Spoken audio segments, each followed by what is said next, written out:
Noun पढ़ रहे थे हम लोग, आगे पढ़ते हैं इसके। तो देखो इसके बाद नाउन में अगली जो बात आएगी, पढ़ क्या कह चुके थे हम लोग, पहले हम लोग पढ़ चुके थे नाउन को पहचानते कैसे हैं, नाउन क्या होता है, ठीक है ना। उससे हम लोगों ने हु, हुम और व्हाट की बात करके नाउन पता किए थे। उसके बाद काउंटेबल और अनकाउंटेबल ही पढ़ लिए थे। अब बात आएगी नाउन में जेंडर की।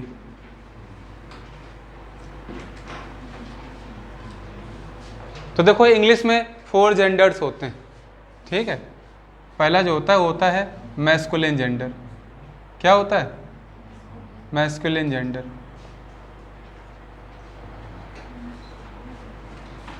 तो मैस्कुलिन जेंडर में क्या होता है?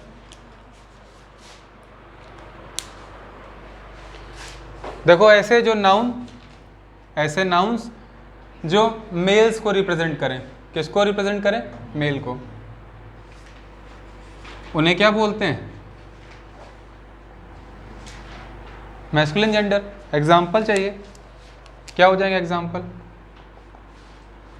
जैसे बॉय क्या होता है? एक मैस्कुलिन जेंडर होता है। हॉर्स क्या है? Masculine gender. और लॉयन क्या है? मैस्कुलिन जेंडर, ठीक है ना। कोई किसी का नेम है जैसे राम नाम, तो ये सब मैस्कुलिन जेंडर हुए कि नहीं? सभी मेल्स हैं। सेकंड जो कैटेगरी होती है वो होती है फेमिनिन जेंडर की। क्या नाम होता है? Feminine gender. इसमें क्या होता है? ये फीमेल को रिप्रेजेंट करेगा? नहीं करेगा। ऐसे नाउन्स जो फीमेल को रिप्रेजेंट करें उन्हें बोलेंगे फेमिनिन जेंडर, ठीक है ना। एग्जाम्पल लिख लो, जैसे रिवर्स करते हैं।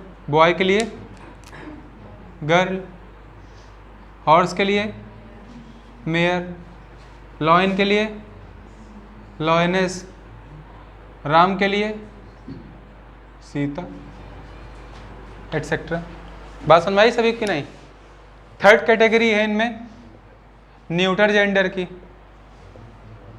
तो न्यूटर जेंडर में हर वो चीज़ आती है जो कोई चीज़ हो, कोई ऑब्जेक्ट हो, है ना, कोई वस्तु हो। तो ये रिप्रेजेंट करती है किसी थिंग या ऑब्जेक्ट को। थिंग और ऑब्जेक्ट्स। जैसे एग्जांपल ले लेते हैं कुछ, जैसे ये मार्कर हो गया मेरा। क्यों? मार्कर कोई वस्तु है ना, कोई ऑब्जेक्ट है ना। डस्टर हो गया, और बताओ। ग्लास हो गया। ग्लास क्या है अपने आप में? ग्लास क्या है? न्यूटर जेंडर नहीं क्या? एटसेट्रा। स्टोन, ब्रिक, ये सभी क्या है? न्यूटर जेंडर, क्योंकि इनमें जान नहीं होती, नॉन लिविंग होते हैं। नॉन लिविंग मैटर जो भी होगा, है ना, जो ऑब्जेक्ट्स होंगे, जो थिंग्स होंगी, वो सभी क्या होंगी? Neuter gender. और फोर्थ कैटेगरी होती है कॉमन जेंडर की। कॉमन, देखो नाम से ही पता चलता है कि कॉमन में दोनों चीज़ें कॉमन होती हैं, ठीक है ना। वो मेल भी हो सकता है और फीमेल भी हो सकता है। तो जब कोई ऐसा वर्ड दिया गया हो जो मेल भी हो और फीमेल भी हो तो उसको बोलते हैं कॉमन जेंडर। एग्जाम्पल इसके लिखते हैं कुछ, जैसे डॉक्टर। क्यों? डॉक्टर तो मेल भी हो सकता है और फीमेल भी। इसी प्रकार से टीचर और बताओ, और नहीं पता किसी कुछ? Soldier, student, etcetera. मेरी बात समझ में आई सभी की नहीं? किसी को डाउट यहाँ पे? अच्छा, एक बात मेरी ध्यान समझो। जैसे हमने एक एग्जांपल लिखा हुआ है, या एक बात हम लिखते हैं, हमने लिखा द बॉय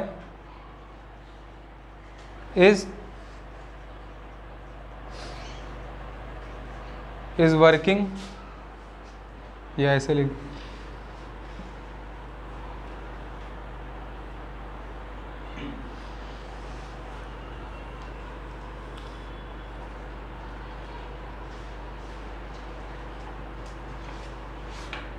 नॉर्मल लिख लेते हैं सेंटेंस, है ना।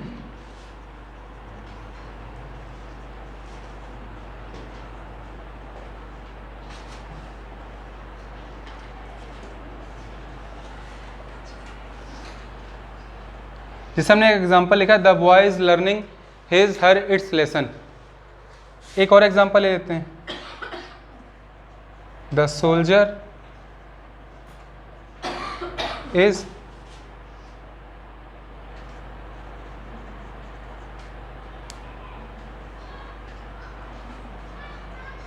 following his her its duty. अब तो हमें बताओ कि इनमें से कौन सा यूज़ करेंगे। जैसे हमने द बॉय के अकॉर्डिंग हम क्या यूज़ करना चाहिए, हिज हर इट्स यूज़ करें, या फिर सोल्जर के according his her it's use करें। बात समझ में आ रही कि नहीं। यहाँ पे कुछ और लिख लेते हैं, यहाँ पे हम लिख लें सेम कर लेते हैं, ठीक है। द टीचर या द स्टूडेंट लिख देते हैं, ठीक है।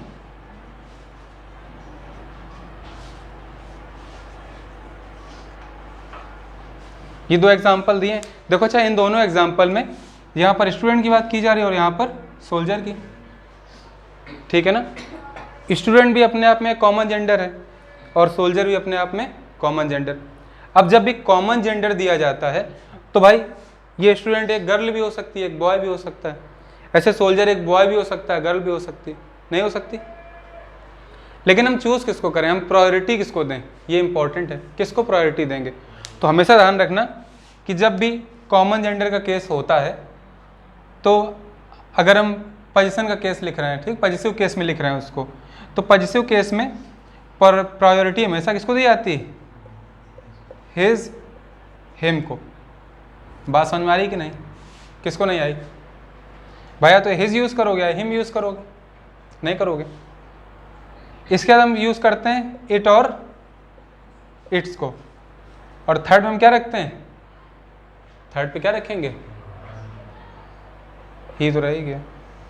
किसको, सी और हर को। बात समझ में आ रही कि नहीं आ रही, किसी को डाउट। ये प्रायोरिटी है इनकी, ध्यान रखना। तो जब भी स्टूडेंट आएगा तो प्रायोरिटी किसको देंगे हम, पहले मेल वाले प्रोनाउन को, ठीक है ना। तो क्या आ जाएगा इसके अकॉर्डिंग, हिज आ जाएगा यहाँ पे, बोलो आए कि नहीं आएगा। इसी प्रकार सोल्जर के अकॉर्डिंग क्या आ जाएगा, हिज आ जाएगा।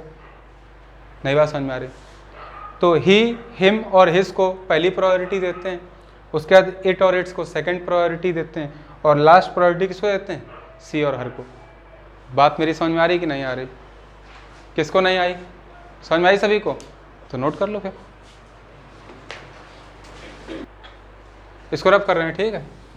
देखो हम कुछ वर्ड्स लिख रहे हैं, जरा हमें बताओ कौन सा उसमें किस कैटेगरी में फॉल करेगा। सभी का जेंडर पता करके बताओ, ठीक है। हम वर्ड्स लिख रहे हैं, सभी लोग वर्ड्स लिख लो जल्दी से, बातें मत करो।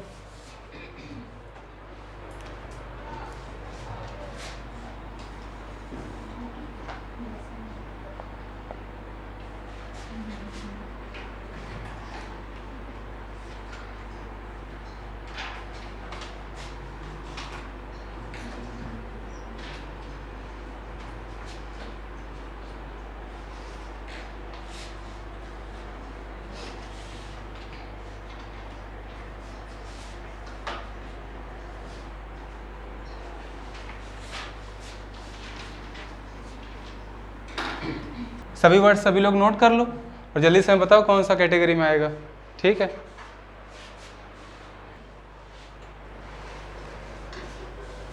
देखो एक एक करके डिस्कस करते हैं और अपना ध्यान समझ लो। पहले तो ये बात समझ लो कि डिसाइड कैसे करेंगे। जैसे मान लो कुछ ऐसे ऑब्जेक्ट होते हैं जिनमें डिसाइड करना कठिन होता है कि वो मेल है या फीमेल। पहले तो हिंदी से मतलब नहीं इसका, ठीक है ना। इसको इंग्लिश टू इंग्लिश डिस्कस करेंगे, ठीक है ना। इंग्लिश में कैसे क्या मानते हैं जिसको, क्योंकि इंग्लिश पढ़ रहे हैं ना, तो हिंदी में नहीं देखोगे, किस में देखोगे, इंग्लिश में। पहली बात तो ध्यान रखो कि मेल की कैटेगरी में हर वो चीज़ आएगी जो टफ हो। कैसी हो? जिसमें स्ट्रेंथ हो। क्या हो? स्ट्रेंथ हो। हार्ड हो और रिजिड हो। और क्या हो सकती है? और क्या हो सकती है? कोल्ड हो जो, एटसेट्रा। टफ माने होता है, जानते हो टफ? टफ मतलब सख्त। स्ट्रेंथ जिसमें ताकत हो, हार्ड कठोर हो, रिजिड माने दृढ़ हो, कोल्ड मतलब ठंडी हो। ऐसी हर चीज़ किस में आती है? किसका पार्ट होगी? मेल कैटेगरी का। और फीमेल कैटेगरी में कौन कौन आएगा? जो ब्यूटीफुल हो और क्या हो? जो रिप्रोडक्टिव हो, है ना, मतलब जिससे सृजन होता हो, और जो अट्रैक्टिव हो, चार्मिंग हो। अरे इसमें एसनली क्या बात है मूर्खों?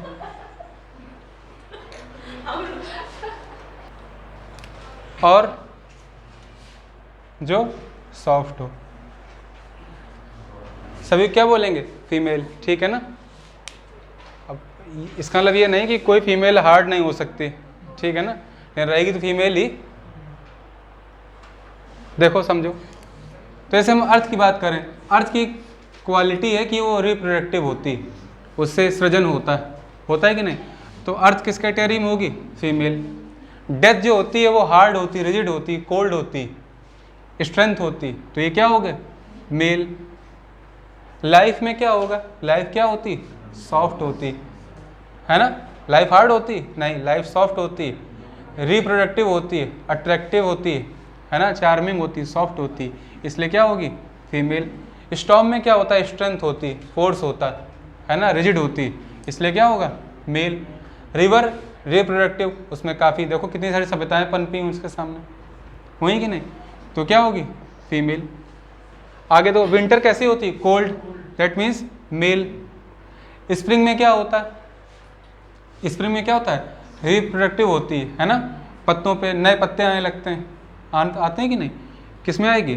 फीमेल में। समर कैसी होती है? हार्ड होती, रिजिड होती, टफ होती, इसलिए मेल। रेन फिर से सॉफ्ट होती है, अट्रैक्टिव होती है, तो रेन में क्या आ जाएगा? फीमेल।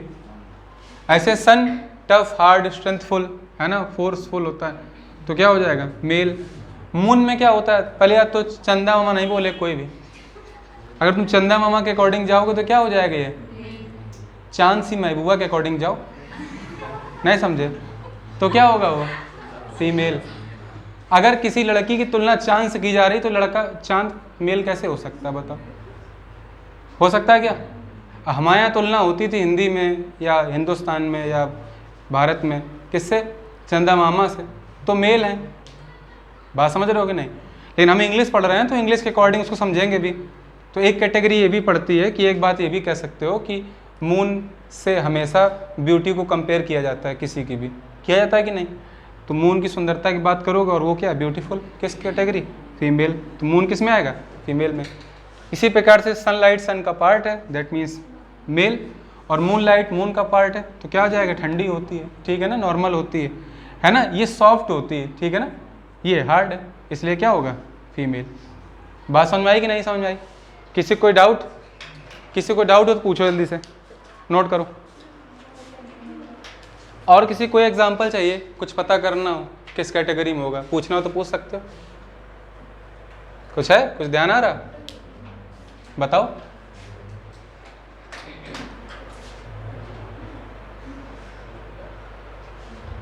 क्यों? अपने मन से बना नहीं सकते हो? बुद्धि नहीं चलती? ट्री की बात नहीं कर सकते हो? ट्री किस कैटेगरी में आएगा? मेल या फीमेल? ट्री रिप्रोडक्टिव होता है, ठीक है ना, इसलिए किस में आएगा? फीमेल की कैटेगरी में। और बताओ।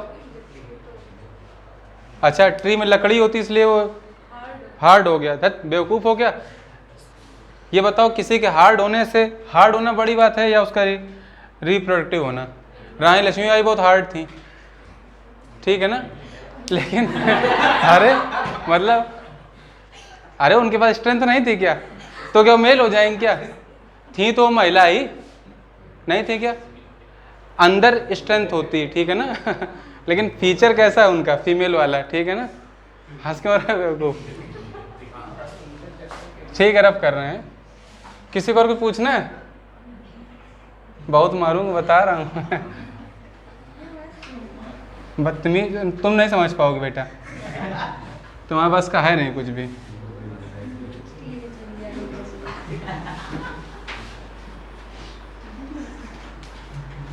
ज्यादा ना हंसे, दांत गिर जाएंगे नहीं तो। चलो इसके बाद अगली बात की ओर बढ़ते हैं। किसी को ध्यान है हम लोगों ने इसके बाद क्या पढ़ा था? कभी भी पढ़ा हो नाउन में, कुछ रह गया हो? ध्यान है? कोई बात नहीं, मैं ध्यान दिलाता हूँ। इसे हम लोग पढ़ेंगे नाउन के केस। केस को हिंदी में क्या बोलते हैं? कारक, ठीक है ना। तो नाउन के केस एक एक करके स्टडी करते हैं। पहला केस क्या होता है? Subjective case.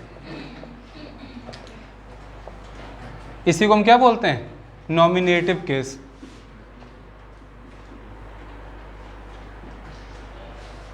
सब्जेक्टिव केस में नाउन हमेशा सब्जेक्ट के फॉर्म में यूज होता है।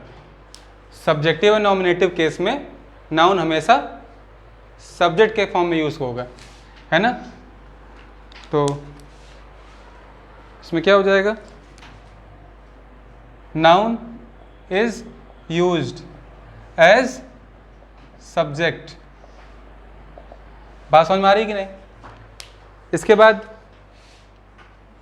हम ऑब्जेक्टिव केस की बात करें, या इसी का नाम होता है एक्यूजेटिव केस, है ना। किसी को एक्यूज किया जाता है तो उस पर ऑब्जेक्ट किया जाता है ना, तो उसको ऑब्जेक्टिव केस बोलेंगे। ऐसे केस में नाउन हमेशा ऑब्जेक्ट के फॉर्म में यूज होगा। किस फॉर्म में यूज होगा? ऑब्जेक्ट के फॉर्म में, एज ऑब्जेक्ट। एग्जाम्पल देखते हैं इसका, दोनों का एक साथ, ठीक है ना, क्योंकि सेम कैटेगरी। जैसे हमने लिखा हुआ है,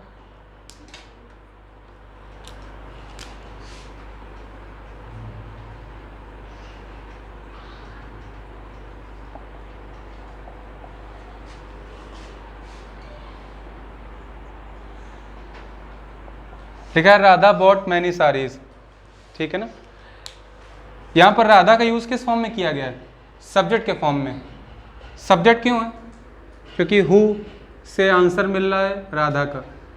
who bought many saris, Radha bought many saris.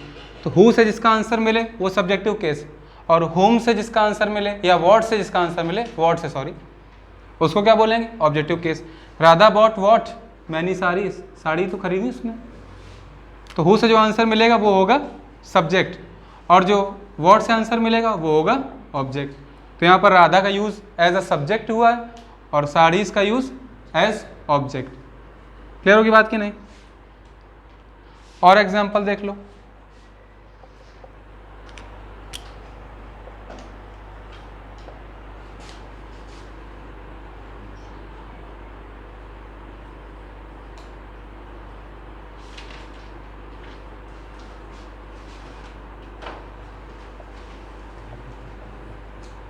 ये लिखा हो हरी हैज़ 3 पेन्स, हरी के पास 3 पेन है। तो भाई यहाँ पर ही वही बात, हु हैज़ 3 पेन्स, हरी। तो हु का आंसर क्या है? हरी, इसलिए हरी यहाँ पर क्या है? सब्जेक्ट। और पेन्स यहाँ पर किसका आंसर है? वॉट का। हरी बॉट वॉट, या हरी हैज़ वॉट, वॉट पेन्स, है ना, 3 पेन्स हैं। तो यहाँ पर पेन्स क्या हो गया? ऑब्जेक्ट। बात समझ में आई कि नहीं? किसी कोई दिक्कत? ये 3 यहाँ पर इसका क्या है? क्या है? क्या है? डिटरमाइनर, एडजेक्टिव है, नहीं है क्या? पेंस को क्वालिफाई कर रहा है ना कि वो 3 है, तो डिटरमाइनर है। पेंस यहाँ पर ऑब्जेक्ट है, 3 क्या है उसका? पेंस का डिटरमाइनर, है ना, डिटरमिनर जो बोलो। थर्ड केस की बात करें तो तुम लोगों ने पढ़ा होगा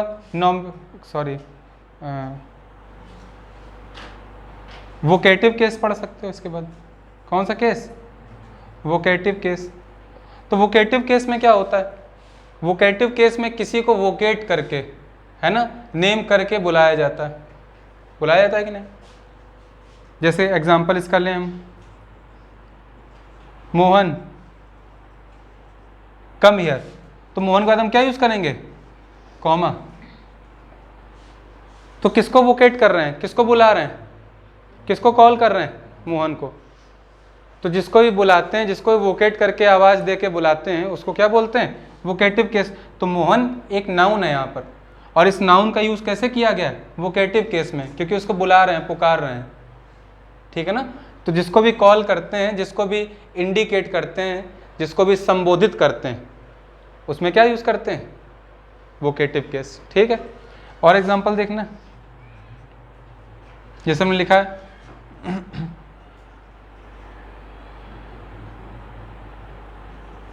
Raman run away from here. तो रमन का कॉमा लगा हुआ है ना। अच्छा, पहचान एक ये भी होती है कि जो वोकेटिव केस होता है उसके तुरंत बाद कॉमा फॉलो करता है, ठीक है ना। उसके बाद जो बात कहनी है वो कही जाती है। मोहन कम हियर, पहले मोहन बोल के रुक जाएंगे, Mohan come here. Raman run away from here, भाग जाओ यहाँ से रमन। रुक गए तो नहीं समझ में आ रहा हो तुम लोग को। तो यहाँ पे क्या करते हैं हम? कुल मिला के ऐसे व्यक्ति को कॉल करते हैं, उसको संबोधित करते हैं। संबोधित की मीनिंग क्या होती है इंग्लिश में, पता है किसी को? हैं? क्या करते हैं? इंडिकेट करते हैं किसी व्यक्ति को, करते हैं कि नहीं? तो इंडिकेट्स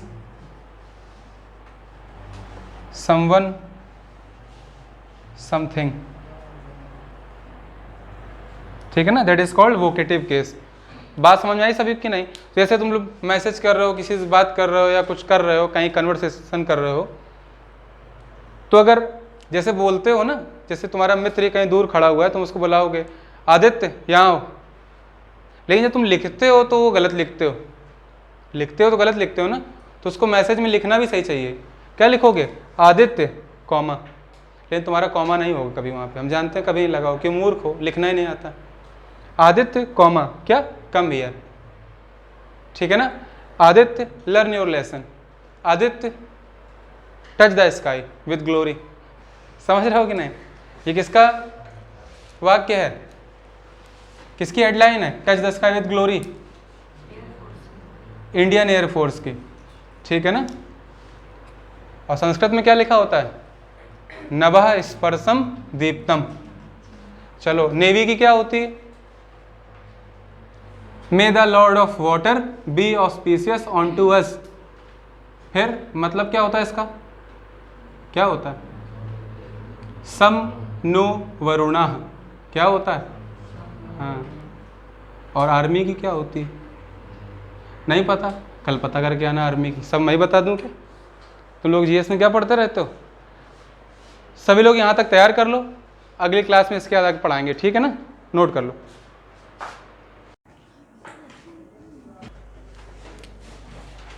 देखो भाई, हम कुछ वर्ड्स लिख रहे हैं जो रह गए थे पहले कल, उनको जरा देखो।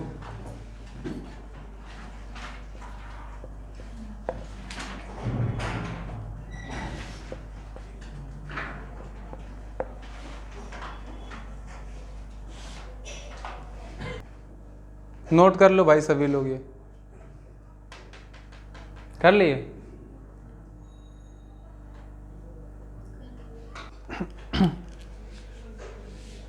चलो बताओ सभी लोग।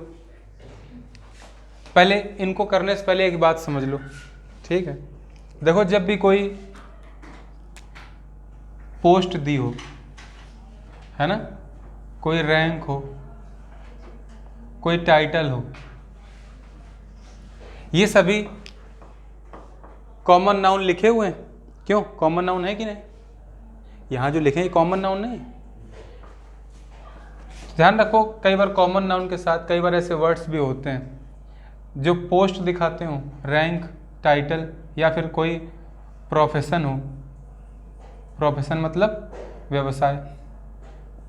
तो इन सभी की कंडीशन में जब भी लिखते हैं तो हम मैस्कुलिन और फेमिनिन बनाने के लिए, मैस्कुलिन और फेमिनिन बनाने के लिए मैन और वुमेन का यूज़ करते हैं। मतलब मैन के साथ लिख सकते हैं उस वर्ड को और वुमेन के साथ लिख सकते हैं। बात समझ में आई सभी को? लेकिन अगर कोई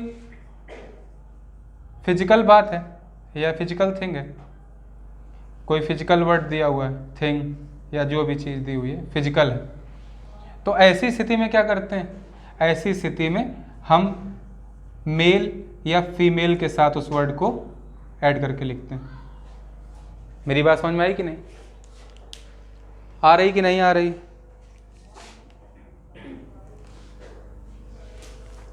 नहीं बात समझ में आई?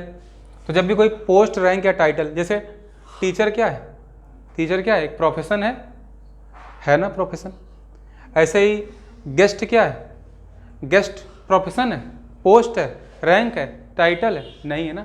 इनके बाहर आ रहा ना, मतलब कोई फिजिकल वर्ड है, कोई भी अलग टाइप का वर्ड है, तो उसमें आएगा ना गेस्ट। सोल्जर क्या है? एक प्रोफेशन है, बोलो है कि नहीं है? डॉक्टर क्या है? एक प्रोफेशन है कि नहीं? डॉक्टर एक टाइटल भी हो सकता है, डॉक्टर ये लिखा हो डॉक्टर शर्मा, तो डॉक्टर टाइटल नहीं हुआ? हुआ ना। कोई लेफ्टिनेंट जनरल है, ठीक है ना, तो लेफ्टिनेंट जनरल क्या पोस्ट नहीं है, रैंक नहीं है ना, पोस्ट या रैंक? बात समझ में आ रही कि नहीं आ रही?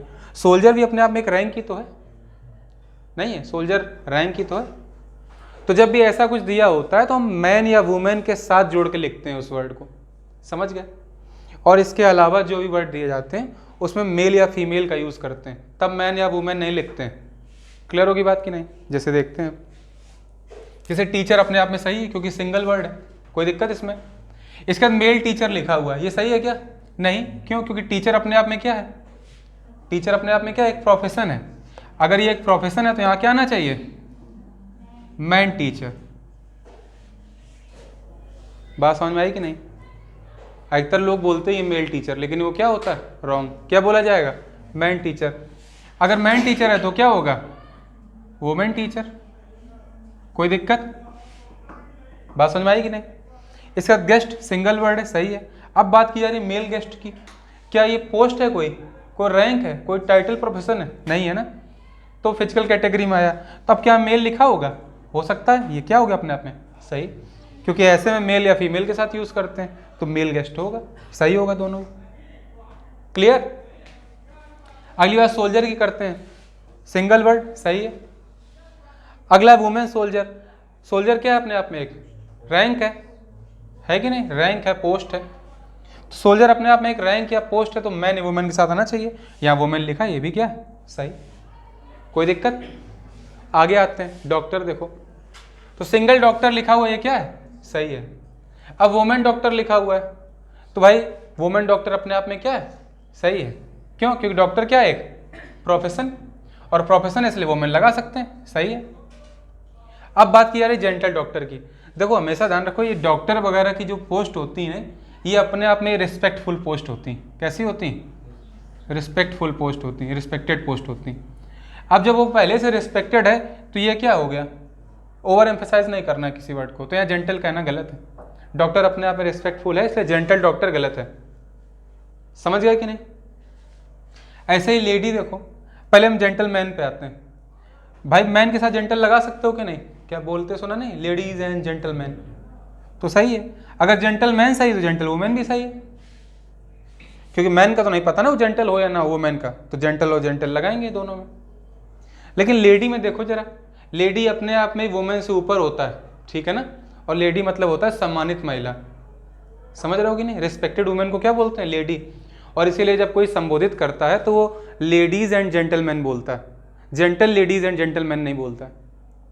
बोलता है क्या? क्योंकि लेडीज बोलने का मतलब ही कि सम्मान दिया जा रहा महिलाओं को वहाँ की, ठीक है ना, तो ये अपने आप में सही है। और इस वजह से जेंटल लगाना यहाँ पे गलत हो जाएगा, सुपरफ्लॉस हो गया। तो लेडी अपने आप में क्या होता है? रिस्पेक्टफुल होता है, इसलिए जेंटल कहना यहाँ गलत हो जाएगा। बात समझ में आई कि नहीं? और आगे आ जाओ। अब मैन क्लॉज लिखा हुआ है, यहाँ पे जो थिंग लिखी हुई है, क्या ये पोस्ट, रैंक, टाइटल, प्रोफेशन है? ये एक फिजिकल एट्रीब्यूशन है ना, फिजिकल बात है ना, थिंग है ना कोई। तो अगर ये फिजिकल है तो यहाँ पर क्या होना चाहिए? मेल या फीमेल, यहाँ मैन का यूज किया गया, होना क्या चाहिए? Male clothes. क्लियर? इसी प्रकार ड्रेसेस की बात की जा रही है, ये भी थिंग या वर्ड्स हैं, फिजिकल है कि नहीं? तो यहाँ पर क्या होना चाहिए? वुमेन होगा, क्या होगा? फीमेल। क्लियर? अगर एक्सेसरीज की बात की जा रही है, ये भी इनसे नहीं आता इन कैटेगरी में। किस कैटेगरी में आता है? सेकंड कैटेगरी में। और इसी वजह से फीमेल कहना सही है। सभी समझ में आया कि नहीं? लिख लो कि नहीं? और कुछ पता ना? जल्दी से इसको नोट करो। ये ध्यान रखना, ये मैस्कुलिन जो हमने जेंडर लिखाए थे उस क्लास का है, ठीक है ना, जेंडर वाली क्लास का, उसी में नोट कर लेना, ठीक है? जल्दी से नोट करो। देखो हम लोग नाउन के केसेस पढ़ रहे थे, ठीक है ना, और नाउन के केसेस में 3 केस पढ़ लिए थे। कौन कौन से? पहले हमने पढ़ा था सब्जेक्टिव या नॉमिनेटिव केस, पढ़ा था कि नहीं? सब्जेक्टिव केस में हम बताते हैं नाउन का सब्जेक्ट, ठीक है ना, नाउन को एज अ सब्जेक्ट लिखते हैं। सब्जेक्टिव केस में क्या करते हैं? नाउन को एज अ सब्जेक्ट यूज करते हैं। दैट मीन्स हु का आंसर लगाने से जो भी प्राप्त होगा वो क्या होगा? सब्जेक्ट, ठीक है ना। इसको बोला था मैं सब्जेक्टिव या नॉमिनेटिव केस, ठीक है। सेकंड हमने पढ़ा था ऑब्जेक्टिव, या इसी को हम क्या बोलते हैं? Accusative case. इसमें हमने क्या पढ़ा था? जब हम किसी भी नाउन को एज एन ऑब्जेक्ट यूज करते हैं, एज एन ऑब्जेक्ट, और कोई भी ऑब्जेक्टिव केस पता करना है तो व्हाट लगाने से उसका आंसर मिलता है, ठीक है। थर्ड हमने क्या पढ़ा था? थर्ड हमने पढ़ा था वोकेटिव केस। वोकेटिव केस में हम क्या करते हैं? हम किसी भी व्यक्ति को एड्रेस करते हैं, किसी भी व्यक्ति को एड्रेस करते हैं, संबोधित करते हैं, इंडिकेट करते हैं। तो कुल मिला के इसमें एड्रेसल होता है। क्या होता है? एड्रेसल या संबोधन। तो ये तीनों हमने पढ़ लिए थे। हम लास्ट इसके बाद पढ़ने जा रहे हैं क्या? इसके बाद पढ़ने जा रहे हैं हम लोग पॉजिटिव केस। कौन सा केस? पॉजिटिव केस, ठीक है ना। इसी को जेनेटिव केस भी बोलते हैं। क्या बोलते हैं? Generative case. तो हेडिंग डालो सभी लोग, पॉजिटिव केस और जेनेटिव केस।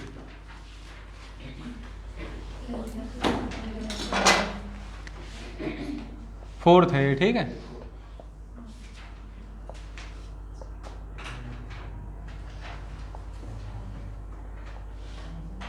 सही लिखना।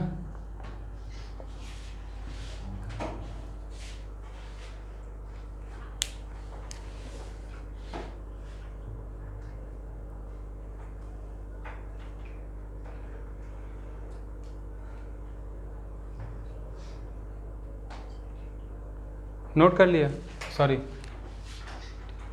जेनेटिव होता है, सॉरी, सही कर लो, जेनेटिव केस। अरे ध्यान नहीं दिया, सही कर लो, जेनेटिव केस होता है ना। देखो क्या होता है पॉजिटिव केस? जब भी नाउन का पोजीशन शो करना हो, क्या? पोजीशन, अधिकार किसी भी वस्तु पर, ठीक है, या फिर नाउन का किसी दूसरे नाउन से रिलेशन स्थापित करना हो, तो ऐसे केस को क्या बोलते हैं? Positive case. तो इसमें हम पढ़ते क्या है? पोजीशन और रिलेशन। पढ़ते कि नहीं? अब देखो, अधिकार या तो सजीव का सजीव पे होगा, लिविंग का लिविंग पे होगा, लिविंग का नॉन लिविंग पे होगा, यही तो होगा। एक तो लिविंग थिंग का अधिकार या पोजीशन हो सकता है, रिलेशन हो सकता है, या फिर नॉन लिविंग का हो सकता है। 2 ही केस बन सकते हैं। तो जो लिविंग थिंग का केस बनता है, तो हमेशा ध्यान रखो, लिविंग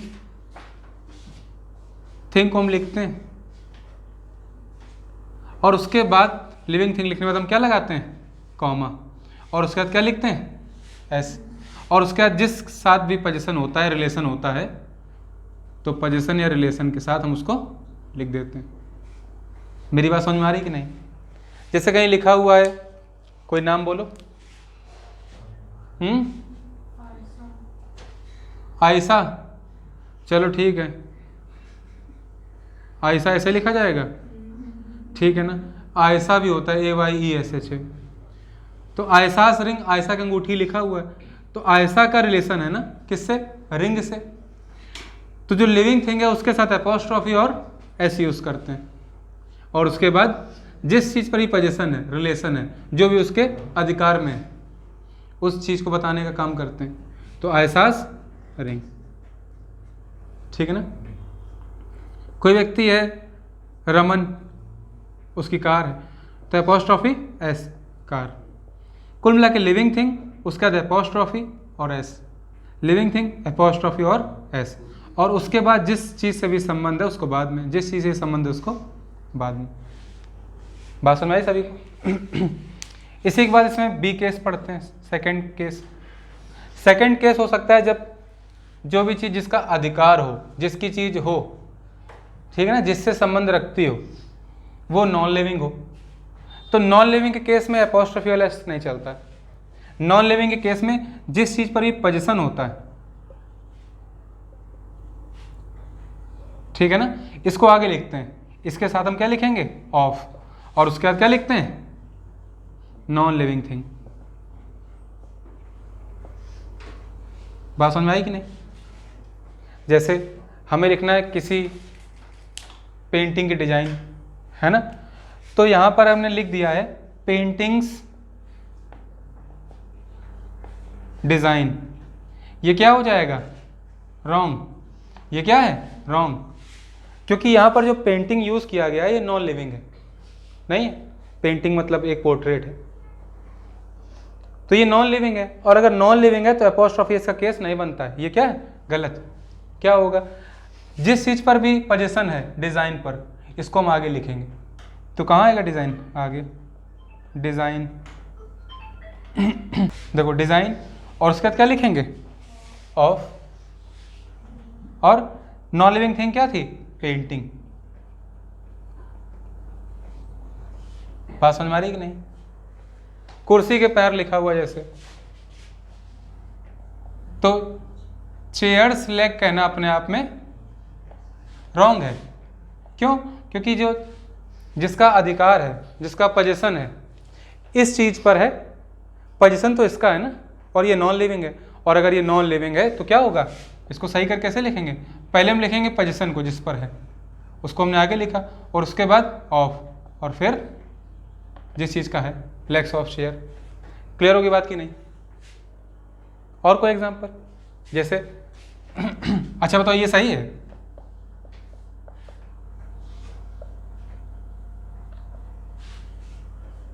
सही है? कितने लोग कह रहे सही है?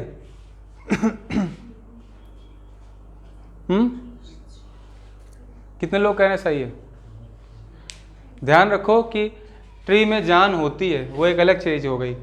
यहाँ पे बायोलॉजी नहीं स्टडी कर रहे हैं, क्या स्टडी कर रहे हैं, इंग्लिश। इंग्लिश में इसको क्या मानते हैं, नॉन लिविंग।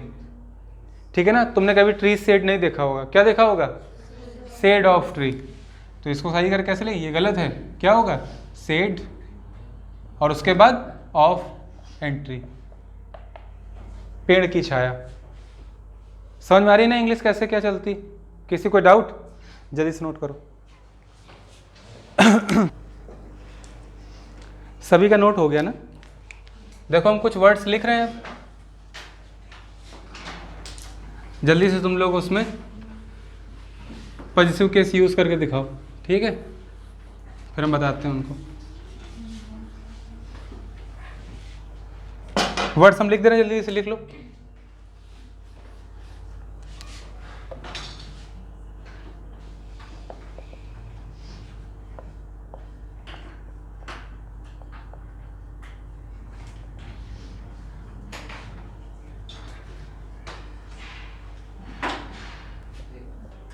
पॉज ही नहीं किया तुमने अभी तक, कर दिया था क्या?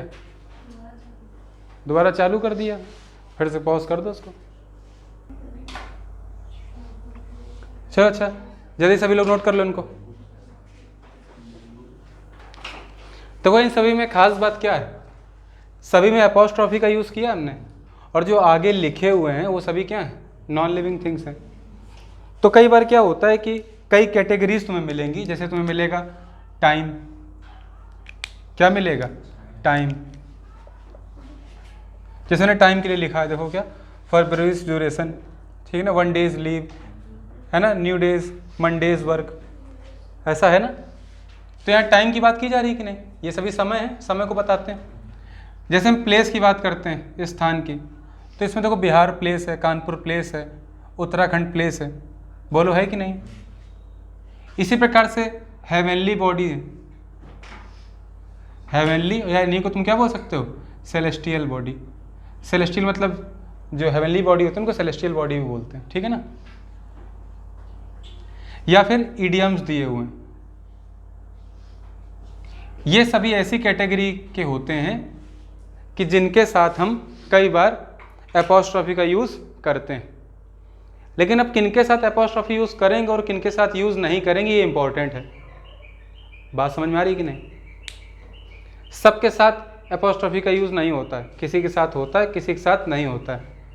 तो इम्पॉर्टेंट क्या है, लॉजिक क्या है इसका, कि किसके साथ हम यूज़ करें अगर इनकी कैटेगरी दी हुई है और किन के साथ यूज़ ना करें। तो ध्यान से देखो कैसे करते हैं। ध्यान रखना कि इन सभी का जो मेन पार्ट है वो क्या है, ये वर्ड क्या है, पर्सोनिफिकेशन। इन सभी को जब पर्सोनिफाई कर देते हैं, मानवीकरण कर देते हैं, मतलब इनको भी हम एक ह्यूमन मान लेते हैं, ठीक है ना, तो हर बार एपोस्ट्रोफी का यूज़ करेंगे। ये पर्सोनिफिकेशन अपने आप में एक फिगर ऑफ स्पीच है। पढ़े ना फिगर ऑफ स्पीच, नहीं पढ़े? सिमिली, मेटाफर, हाइपरबोल पढ़े कि नहीं? नहीं पढ़े तो इंटर पढ़ो जाके फिर से। तो पर्सोनिफिकेशन में एक नॉन लिविंग थिंग को लिविंग थिंग की जगह ही लिविंग थिंग के जैसे ही माना जाता है ना। इसमें क्या होता है, non living thing is considered as living thing. बोलो ऐसा ही तो होता है पर्सोनिफिकेशन में। तो जहां भी पर्सोनिफिकेशन किया गया होगा, मानवीकरण किया गया होगा, वहां पर एपोस्ट्रोफी आएगा। अब एक एक को देखते हैं। जैसे लिखा बिहार पॉपुलेशन। अब तो हमें बताओ, अच्छा इंपॉर्टेंट होता है पोजीशन या रिलेशन जिससे बताया जा रहा है। बिहार का रिलेशन किससे है, पॉपुलेशन से। अब ये बताओ, ये पॉपुलेशन जो है, ये जो वर्ड है ये इंपॉर्टेंट है, इसमें समझने में बहुत ईजी हो जाता है कि हम बिहार को पर्सोनिफाई कर सकते हैं या नहीं। भाई पॉपुलेशन जो है ये किससे बनती है, ह्यूमन से बनती कि नहीं, लिविंग थिंग से बनती है ना। पॉपुलेशन लिविंग थिंग की तो होगी, तो मानवीकरण हो सकता है ना, क्योंकि यहाँ लिविंग थिंग की बात की जा रही है। जहां पर भी ह्यूमन की बात हो सकती है, लिविंग थिंग की बात हो सकती है इस पोजीशन में, तो वहां पर एपोस्ट्रोफी का यूज करेंगे। तो पॉपुलेशन ह्यूमन से मिलकर बनती है और इसी वजह से बिहार पॉपुलेशन सही होगा, ठीक है। पॉल्यूशन कौन क्रिएट करता है, ह्यूमन करते हैं कि नहीं, इसी वजह से कानपुर पॉपुलेशन पॉल्यूशन सही है। आगे देखते हैं उत्तराखंड हिल्स। ये बताओ पहाड़ियाँ क्या मनुष्य ने बनाई है, हिल्स किसने बनाई है, तुमने नहीं ना। तो उत्तराखंड हिल्स नहीं हो सकता, ये रॉन्ग है। यहाँ पे क्या होगा, इसको सही करेंगे, फिर क्या करेंगे, हिल्स ऑफ उत्तराखंड। बात समझ में आ रही कि नहीं, कोई दिक्कत नहीं है ना। इसके बाद 1 डेज लीव। ये लीव किस पे डिपेंड करती है, उस व्यक्ति के ऊपर जो लेना चाहता है। तो 1 डे के साथ हम यूज कर सकते हैं, सही है, पर्सोनिफाई किया जा सकता है। न्यू ईयर सेलिब्रेशन, सेलिब्रेशन कौन करेगा, ह्यूमन। किसी ना किसी तरीके से पर्सोनिफाई तो हो रहा है, पर्सन के ऊपर डिपेंड करता है ना, ह्यूमन के ऊपर, और इसी वजह से न्यू ईयर सेलिब्रेशन सही है। अगला है मंडेज वर्क। वर्क कौन करेगा, ह्यूमन, इसलिए मंडेज वर्क सही है। देखो यहाँ पर टाइम सॉरी यहाँ पर प्लेस सही थे, यहाँ प्लेस कैटेगरी सही थी क्या, नहीं थी, ठीक है सही। तो इससे मतलब नहीं टाइम प्लेस की कैटेगरी हो, इससे मतलब है कि टाइम प्लेस या हेवनली बॉडी को पर्सोनिफाई किया गया है या फिर नहीं किया गया, मतलब पर्सन से उसका लेना देना है या नहीं है। और ये बात पता कैसे चलेगी, पोजीशन को देख के, ये तो देखा हमने। आगे आते हैं ड्यूरेशन फरवरी की। तो ड्यूरेशन ह्यूमन बनाएंगे क्या, फरवरी ड्यूरेशन होती, जनवरी ड्यूरेशन होती, इसका ह्यूमन से लेना देना नहीं है, इसलिए क्या होगा यहाँ पे, ये रॉन्ग है। क्या हो जाएगा यहाँ पे, ड्यूरेशन ऑफ फरवरी।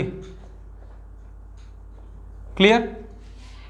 ब्यूटी कौन देखता है अर्थ में, ह्यूमन, बात समझ लो, ब्यूटी कौन देखता है, ह्यूमन, इसलिए अर्थ ब्यूटी सही है।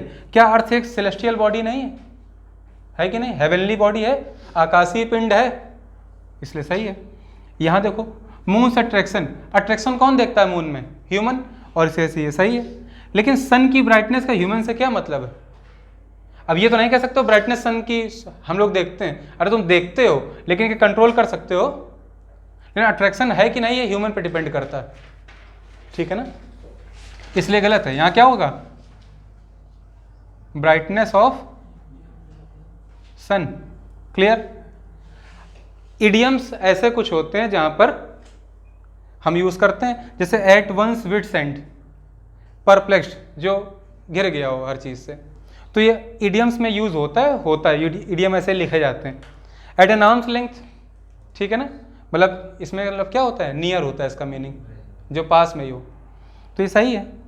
आगे देखो कोर्ट्स ऑर्डर, कोर्ट क्या है, एक प्लेस है। कोर्ट का ऑर्डर कौन देता है, ह्यूमन देते हैं ना, नहीं देते हैं, ऑर्डर कौन मानेगा, ह्यूमन मानेंगे, तो पर्सनिफाई कर सकते हैं, इसलिए कोर्ट्स ऑर्डर सही है। क्लियर होगी बात सभी को, यहाँ तक अच्छे से प्रिपेयर कर लो सभी लोग, ठीक है ना, मिलते हैं।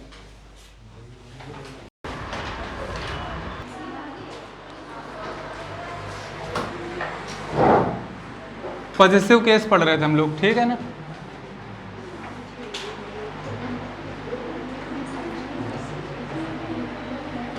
और ये पॉजिटिव केस किसके बारे में था, जो हमें किसी एक नाउन का दूसरे नाउन से या किसी प्रोनाउन का किसी नाउन से रिलेशन बताना होता है, ठीक है ना। ये क्या बताता है, रिलेशनशिप या ओनरशिप। ये बात समझ में आ गई सभी को। हिंदी में अगर इसका अर्थ निकालें तो क्या होता है, का की के। क्लियर, थोड़ा सा रिवीजन कर लेते हैं, जैसे मैं बताओ,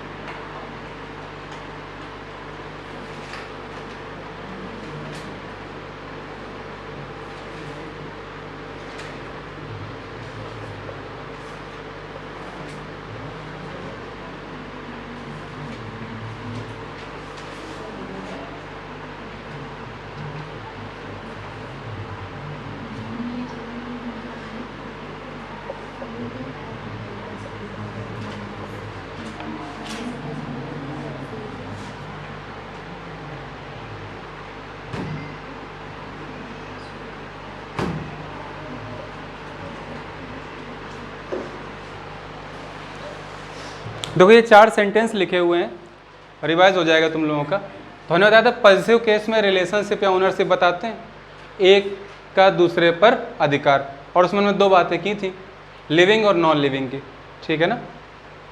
कहीं से भी अगर ह्यूमन पर्सपेक्टिव आ रहा है, पर्सोनिफिकेशन किया जा रहा है, चाहे वो टाइम के संदर्भ में हो, प्लेस हो, ठीक है ना, इडियम्स फ्रेजेस लगे हों या हेवनली बॉडीज़ हों, ठीक है ना, यही 4 कैटेगरी बताई थी मैंने। तो हम करते क्या हैं, जहाँ भी पर्सन का आइडेंटिफिकेशन हो जाता है, मतलब कोई ऐसा काम जिससे पोजीशन हो, जिस पर अधिकार हो, ओनरशिप हो, वो ह्यूमन से रिलेटेड होती हो। किससे रिलेटेड हो, ह्यूमन से। तो अगर ह्यूमन से रिलेटेड होगी, लिविंग थिंग से रिलेटेड होगी तो एपोस्ट्रॉफी आएगा, नहीं तो फिर नहीं आएगा। जैसे हम इसकी बात करते हैं कानपुर ट्रैफिक, ये बताओ ये ट्रैफिक बनाता कौन है, ह्यूमन। ये ह्यूमन मेड है कि नहीं, पर्सोनिफाइड कर सकते हैं इसको हम ना। तो यहाँ पे ये निर्जीव है कानपुर, लेकिन फिर भी हम एपोस्ट्रॉफी का यूज़ कर सकते हैं, क्योंकि ट्रैफिक बनता है ह्यूमन से, ठीक है ना, समझ गए। अगला रिवर्स पॉल्यूशन, पॉल्यूशन क्या अपने आप ही था क्या, नहीं था।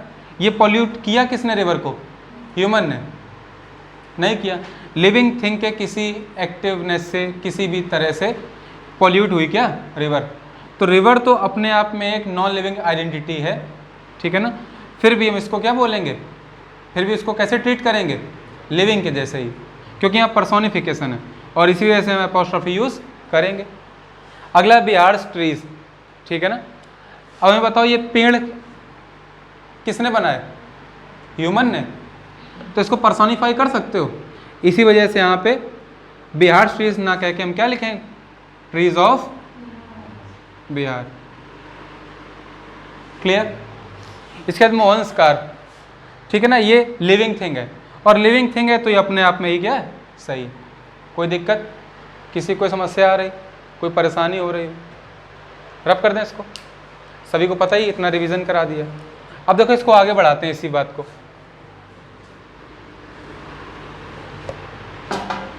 अगली बात हम करेंगे साउंड की।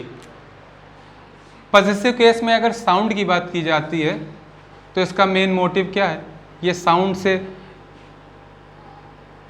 क्या समझेंगे हम।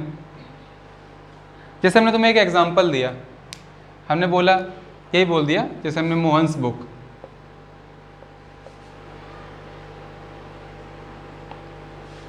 ये एग्जांपल दिया। इसी प्रकार हमने बोल दिया एक सेंटेंस,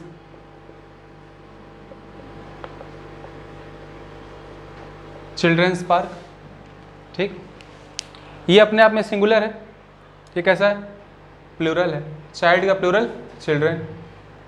तो सिंगुलर है तो भी अपॉस्ट्रॉफी एस, और प्लूरल है तो भी अपॉस्ट्रॉफी एस, ठीक है ना। पढ़ेंगे कैसे, मोहन्स बुक, चिल्ड्रंस पार्क। तो चाहे सिंगुलर का केस हो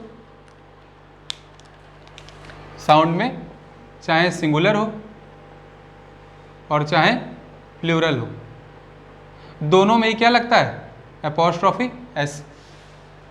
क्लियर होगी इतनी बात, यहाँ तक किसी कोई डाउट। लेकिन हम एक और एग्जांपल दे रहे हैं, हमने लिख रखा है यहाँ पे,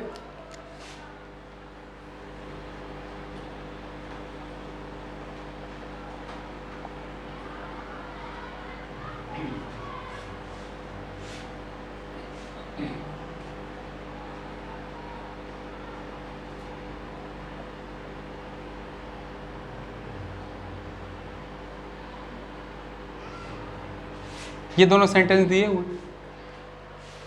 क्या ये फ्रेज सही है, क्यों गलत है ये। ध्यान रखो कि जब भी जो नेमिंग वर्ड है लिविंग कैटेगरी का है, लिविंग कैटेगरी है या उसको पर्सोनिफाइड किया गया है यहाँ वाले को, जो यहाँ पे होता है, जिसका पोजीशन होता है किसी भी थिंग पे, यही तो होगा, इस थिंग पर इसका पोजीशन होता है, तो हम पोजीशन बताने के लिए अपॉस्ट्रॉफी एस यूज करते हैं।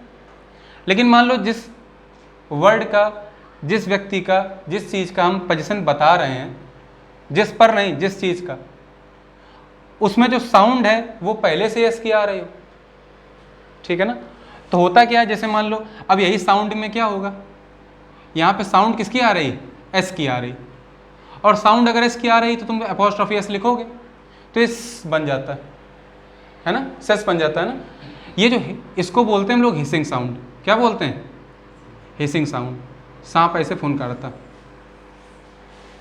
तो ध्यान रखो हिसिंग साउंड नहीं क्रिएट होना चाहिए, ठीक है ना। ये ग्रामेटिकली है ना, वोकली क्या होता है, रॉन्ग। तो हम कभी भी हिसिंग साउंड यूज नहीं करते हैं, चाहे वो सिंगुलर हो और चाहे प्लूरल हो। मेरी बात समझ में आ रही कि नहीं, दोनों कैटेगरी में हिसिंग साउंड यूज नहीं होगा, और इसी से अपॉस्ट्रॉफी यूज एस का यूज हम नहीं करते हैं। करते क्या इसकी जगह, तो इसकी जगह हम क्या करते हैं, हम सिर्फ और सिर्फ किसका यूज करते हैं, जब भी वर्ड में एस आ रहा होता है लास्ट में, या ध्वनि आ रही होती है, उसकी साउंड एस होना चाहिए, सा, एस, एच, कुछ भी हो जिसमें सा आ रहा हो लास्ट में, ठीक है ना। तो उसमें हम क्या करते हैं, उस सा या एस एच के बाद हम सीधे क्या यूज करते हैं, अपॉस्ट्रॉफी, और उसके बाद वाला जो एस आता है देखो यहाँ पे, वो यूज नहीं करेंगे। और इसी वजह से पारसेस बुक कहना अपने आप में क्या है, रॉन्ग। हम क्या बोलेंगे इसको, पारस बुक, ठीक है ना। महेश ड्रीम, तो ये अपॉस्ट्रॉफी एस यहाँ से हट जाएगा। किसी कोई दिक्कत, सबको समझ में आया। और ध्यान रखो साउंड के ऊपर डिपेंड करता है, अलग अलग कैटेगरी पढ़ने की जरूरत नहीं कि एस एच आ रहा है यहाँ पे, यहाँ एस आ रहा है। बात समझ में आ रही कि नहीं, किसी कोई दिक्कत यहाँ तक नहीं। हम एक एग्जांपल देते हैं तुम्हें, और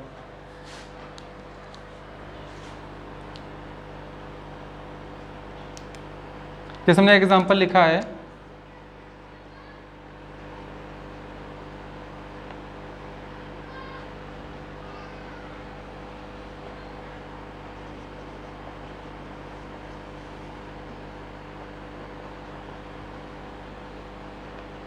इन दोनों में कौन सही कौन सा गलत है, या दोनों सही है दोनों गलत हैं, कौन बताना चाहेगा। एक एक लोग आंसर दो, कौन देगा, चलो स्वानी दो आंसर। नीचे वाला गलत है, तुम बताओ पारस। ऊपर वाला सही, नीचे वाला गलत है। लक्ष्मी तुम बताओ। अभी तक दोनों नीचे वाले हैं सही, ठीक है। मानवी कौन सही है, नीचे वाला गलत है। हम पूछ रहे सही कौन सा है, ऊपर वाला सही है। तुम बताओ, सभी लोग कह रहे ऊपर वाला क्या है, दोनों गलत हैं। अच्छा देखो भाई, ये दोनों ही अपने आप में क्या है, रॉन्ग। ये दोनों ही अपने आप में क्या है, रॉन्ग। क्यों रॉन्ग है, हमने अभी तुम्हें बताया कि चाहे सिंगुलर का केस हो चाहे प्लूरल का केस हो, अगर लास्ट में एस लिखा हुआ है तो वो क्या होगा, एस नहीं आएगा ये। अब तुम कहोगे कि ये सही क्यों है और ये गलत कैसे हो गया, ये तो सही है। लेकिन तुम्हें ये वर्ड तो देखो आगे, यूनियन क्या किसी एक व्यक्ति का हो सकता है? यूनियन समूह बोधक होता है और समूह बनता है कई लोगों से। तो यहाँ पर जो वर्ड आ रहा है इसके अकॉर्डिंग ये स्टूडेंट्स कहना यहाँ पे क्या है? रॉन्ग। यहाँ पे क्या बोला जाएगा? स्टूडेंट्स, क्योंकि एक स्टूडेंट का यूनियन नहीं होता है। किसका होता है? स्टूडेंट्स का होता है। नई बात समझ में आई? एक एग्जाम्पल और देखते हैं। हमने जैसे बोला तुमसे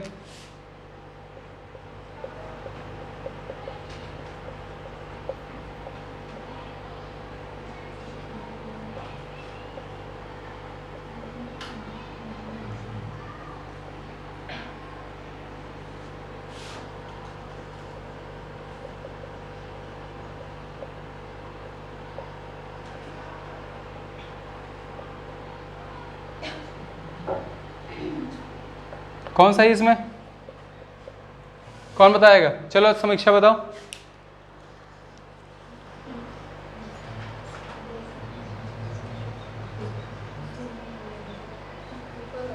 ऊपर वाला सही है। सुहानी तुम बताओ, जल्दी बोलो भाई। दोनों ही सही है। मानवी बताओ। दोनों ही सही लग रहे हैं। लक्ष्मी तुम बताओ। नीचे वाला सही है। लक्ष्मी ऊपर वाला क्यों गलत है? हाँ, क्योंकि यहाँ वेलफेयर एसोसिएशन की बात की गई, और एसोसिएशन अर्थात संगठन, ये वेलफेयर माने क्या होता है? सार्वजनिक भलाई की इसमें बात की जाती है, उसको बोलते हैं वेलफेयर। वेलफेयर माने क्या होता है? भलाई। तो भलाई के लिए अगर हमने एसोसिएशन बनाया है, कोई संस्था बनाई है, तो संस्था में बहुत सारे लोग होते हैं, वहाँ एक नहीं होता है। रेजिडेंट का मीनिंग होता है निवासी, तो निवासियों का वेलफेयर एसोसिएशन होगा ना, कि एक निवासी का होगा। अकेले एसोसिएशन बना लोगे क्या? एसोसिएशन, यूनियन, ये सभी क्या होते हैं? ये ग्रुप होते हैं, ग्रुप होते हैं। और ग्रुप होते हैं इसीलिए इसमें क्या होगा? प्लूरल होगा। जो पजेस कर रहा है उनको वो क्या होना चाहिए? प्लूरल होना चाहिए। इसलिए यही बात अपने आप में क्या हो गई? रॉन्ग। कौन सा ये? रेजिडेंट्स। तो प्लूरल बनाने के लिए हमने एस लगाया, और यहाँ पे साउंड पहले से एस का आ रहा है, इसलिए हमने सिर्फ एपोस्ट्रॉफी यूज़ किया। उसके बाद अगेन एपोस्ट्रॉफी का यूज़ करके हेसिंग साउंड क्रिएट नहीं करेंगे। समझ रहे हो कि नहीं? तो रेजिडेंट्स वेलफेयर एसोसिएशन। क्लियर होगी बात कि नहीं? जल्दी से नोट कर लो सभी लोग।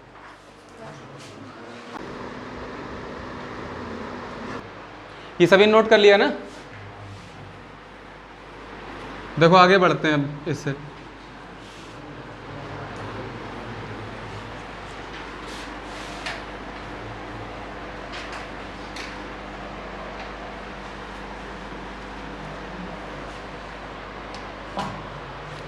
देखो भाई, तुम लोगों ने एक अभिवादन जरूर देखा होगा, ठीक है ना? क्या? जैसे कहीं लिखा होता था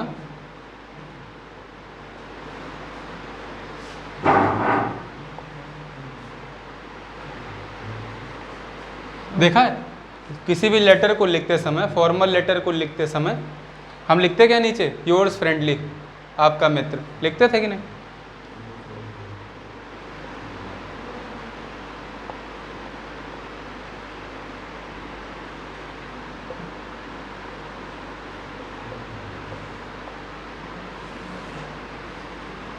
इनमें से कौन सा सही है तो बताना चाहेगा?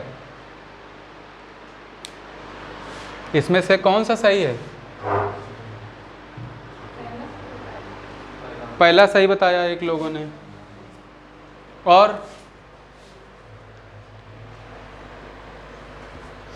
अच्छा ध्यान समझो, पहले मेरी बात सुनो, नहीं पता कोई बात नहीं। देखो यहाँ पे योर की मीनिंग क्या होगी? योर माने होता है आपका, तुम्हारा, होता है कि नहीं होता है? और तुम्हारे के बाद अगर एपोस्ट्रॉफी लगा देंगे तो का, की, के का सेंस फिर से आ जाएगा। तो तुम्हारा का मित्र हो सकता है क्या? गलत है। यहाँ पे देखो आगे, योर्स प्लूरल हो गया, उसका एपोस्ट्रॉफी लगाया, अर्थ तो भी का आएगा, फिर से तुम्हारे का मित्र हो सकता है? गलत है, सॉरी, इसमें चेंज कर लो। और ये तो इसीलिए गलत हो गया, क्यों? क्योंकि यहाँ पे एस आ रहा है, एपोस्ट्रॉफी एस, इसलिए सीधे सीधे क्या हो गया? रॉन्ग। तो ये तीनों ही अपने आप में क्या है? गलत। सही क्यों होंगे? सही कैसे होगा? गलत क्यों है? क्योंकि अच्छे से हम जानते हैं कि कोई भी नाउन आ रहा हो, है ना, उसके पहले हम क्या लिखते हैं? प्रोनाउन के पॉजिटिव केस को लिखते हैं। अगर कोई प्रोनाउन आ रहा है तो प्रोनाउन का क्या लिखेंगे? Positive case. हम पहले से जानते हैं प्रोनाउन का पॉजिटिव केस भी होता है ना। तो अगर हम प्रोनाउन के पॉजिटिव केस की बात करें,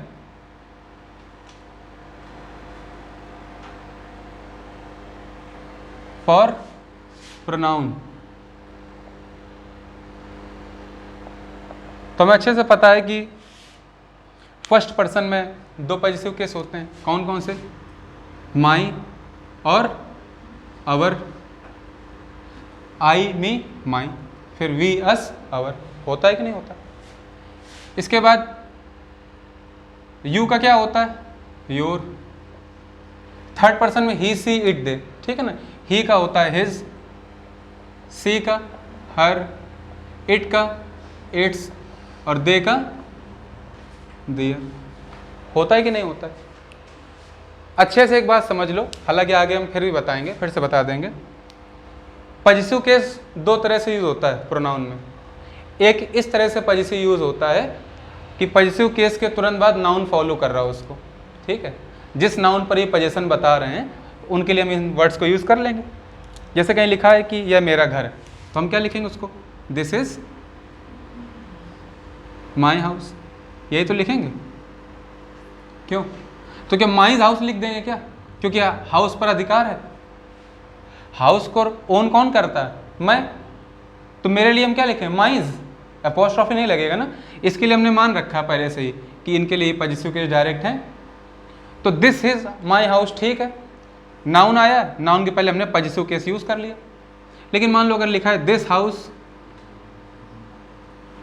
इज, तब ये क्या हो जाएगा अपने आप में? रॉन्ग।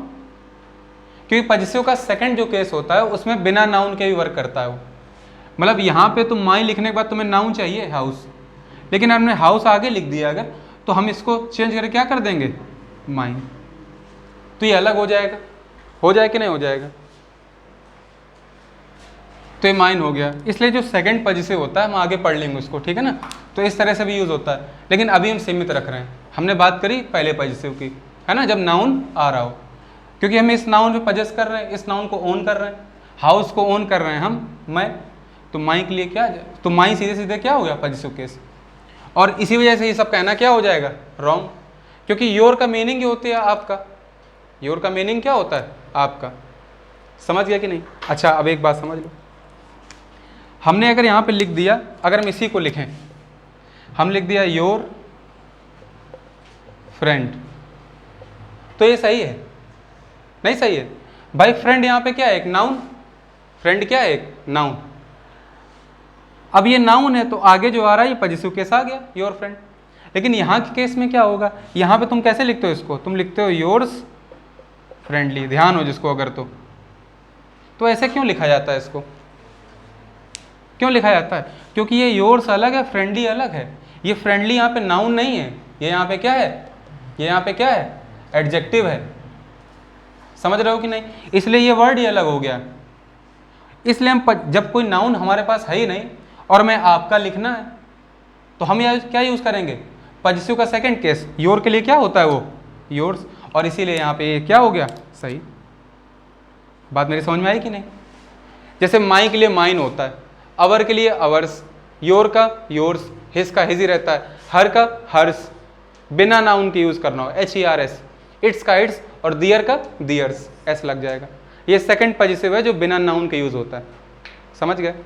और जो नाउन के साथ यूज होते हैं वो सब लिखे हुए हैं। इसको आगे हम जहाँ प्रोनाउन पढ़ेंगे तो वहीं पढ़ लेंगे, ठीक है ना। फिलहाल के लिए बात समझ आई सभी को कि योर फ्रेंडली कैसे होगा और यहाँ पे योर फ्रेंड कैसे होगा? क्लियर हो गया एग्जाम्पल? अब जैसे हम तुमसे बोल दें, सीख ले, लिख लेते हैं। एक हमने लिखा है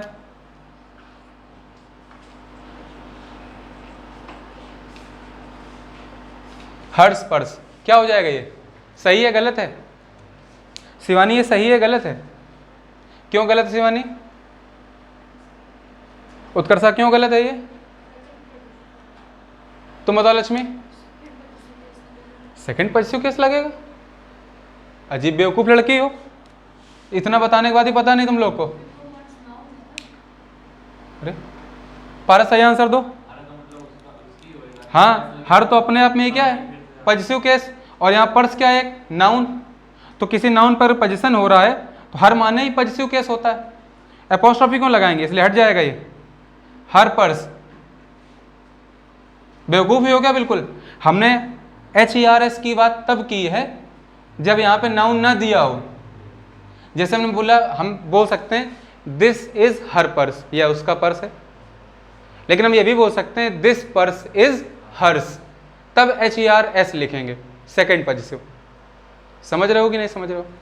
लेकिन यहाँ पर अधिकार जो दिखा रहे हैं तो नॉर्मल तरीका भी हम पढ़ चुके हैं पहले ही कि इस पर इसका अधिकार है, ये सजीव है जिसका है अधिकार, लिविंग थिंग है, लिविंग थिंग साथ अपोस्ट्रोफी लग जाता है। लेकिन यहाँ इसलिए नहीं लगे क्योंकि यहाँ पे प्रोनाउन की बात की जा रही है, और प्रोनाउन में तो हर का मीनिंग ही क्या होता है, पोजीशन का केस, ओनरशिप।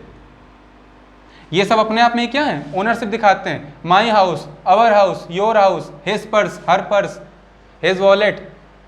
समझ रहे हो कि नहीं? इट्स थीम, ठीक है ना, it's subject, their house, their home, there city. होगा ऐसा कि नहीं? तो ये भी तुम भूल जाओगे, इतना इसमें खो जाते हो कि पीछे बातें भूल गए। बात समझ आई सभी को?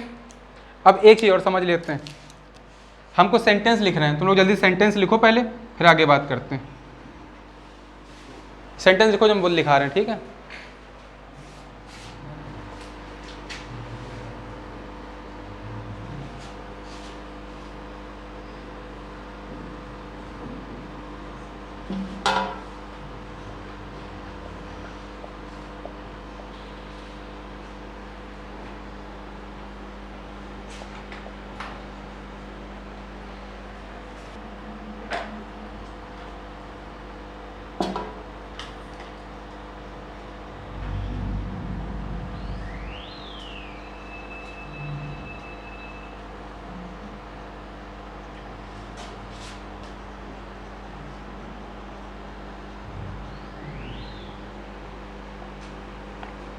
जल्दी से नोट करो इन सभी को।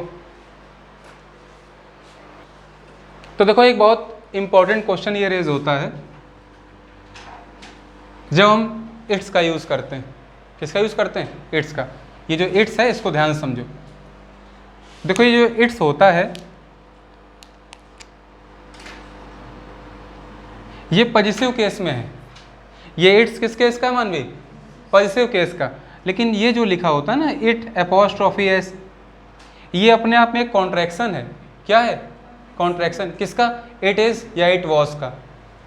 या तो ये इट इज लिखा है, वहाँ इट सब्जेक्ट है, इज उसकी हेल्पिंग वर्ब है ना, या लिंकिंग वर्ब है। इट वॉज क्या है? Linking verb. हमने दोनों का आपस में कंबाइन कर दिया, इसको बोलते हैं हम कॉन्ट्रैक्शन। पढ़ चुके हैं ना हम कॉन्ट्रैक्शन, जैसे ने पढ़ा था आरंट आई, है ना, पढ़े थे ना, वोंट आई, कुरंट आई, ये पढ़े थे कि नहीं पढ़े थे? तो ऐसे ही इट इज भी क्या है अपने आप में एक कॉन्ट्रैक्शन। तो ये तब यूज होगा जब ये सब्जेक्ट होगा और ये इसकी लिंकिंग वर्ब होगी, जब ये किसी दूसरे नाउन से इसको लिंक कर रही होगी। जैसे इट इज हर हाउस, यह उसका घर है ना। बात समझ में आ रही कि नहीं आ रही? लेकिन इट्स बैग लिखा है तो इसका पर्स है ना, इट्स थीम लिखा है तो इसकी विषय वस्तु। समझ रहे हो कि नहीं? तब थीम वहाँ नाउन है और इट्स उसके साथ पॉजिटिव केस है। समझ रहे हो कि नहीं? क्लियर होगी बात? तो अच्छे से ध्यान रखना, ये जो इट्स है ये क्या है?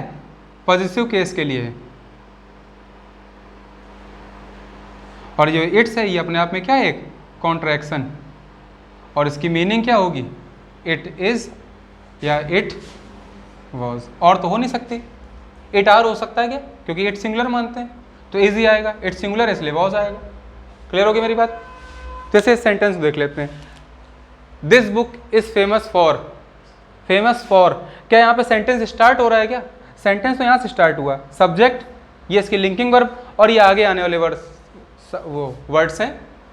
यहाँ जो थीम आ रहा है ये अपने आप में एक नाउन है, और इस थीम को इस फॉर से कनेक्ट करना है तो हमें क्या चाहिए? एक पॉजिटिव केस। और इसलिए बुक चूंकि नॉन लिविंग है इसलिए इसके लिए क्या आएगा? इट। और इट के लिए क्या हो जाएगा पॉजिटिव केस? इट्स। तो इट्स थीम होना चाहिए। नेक्स्ट है dash my duty to advise you. Subject है मेरे पास अभी तक नहीं, इसलिए मैं सब्जेक्ट के तौर पे यूज करना है, इसलिए हम कॉन्ट्रैक्शन यूज करेंगे। क्या? इट्स, या it is my duty to teach you, to advise you. Clear? अगला they said that. They said that that it's his car, ऐसा होगा क्या? नहीं ना। हमें क्या चाहिए यहाँ पे, क्योंकि दैट के बाद जो सेंटेंस आ रहा है वो अपने आप में एक सेंटेंस होगा। ये दैट के बाद सीधे सीधे जुड़ तो जाएगा नहीं, क्योंकि फॉर से तो जोड़ सकते हो, क्योंकि एक प्रीपोजिशन किसी नाउन या प्रोनाउन को जोड़ता है, तो यहाँ तो नाउन के रूप में जुड़ जाएगा, नाउन का पॉजेसिव केस हो गया। लेकिन यहाँ ऐसा थोड़ी ना था, यहाँ तो हमें सब्जेक्ट चाहिए, यहाँ भी हमें दैट के बाद क्या चाहिए? सब्जेक्ट। और इसलिए हम क्या यूज करेंगे? It was. इज नहीं होगा बेवकूफ़ों, क्योंकि यहाँ पे क्या रिपोर्टिंग और पास्ट की, इसलिए इट वॉज। क्लियर? अगला है दिस ऑर्गेनाइजेशन मेंटेन्स, ठीक है ना। यह ऑर्गेनाइजेशन मेंटेन्स करता है क्या? अपने रूल्स को। बात समझ में आ रही कि नहीं? तो यहाँ पर क्या होना चाहिए? पॉजिटिव केस, क्योंकि रूल्स किसके हैं? उस ऑर्गेनाइजेशन के, इसलिए यहाँ पे क्या लिखेंगे हम? Positive case. और इसलिए क्या आएगा? इट्स, क्योंकि ऑर्गेनाइजेशन एक निर्जीव वस्तु है, नॉन लिविंग है, इसलिए हम इट का यूज़ करेंगे। बात समझ में आ रही कि नहीं आ रही? किसी कोई दिक्कत? नोट कर लो इनको सभी को और प्रिपेयर कर लो अच्छे से, रफ कर दें। किसी को इससे कुछ पूछना हो तो पूछ लो भाई, अभी भी कोई डाउट रह गए हो? किसी को कोई डाउट रह गए हैं? क्यों भाई? बहुत अच्छी बात है फिर तो।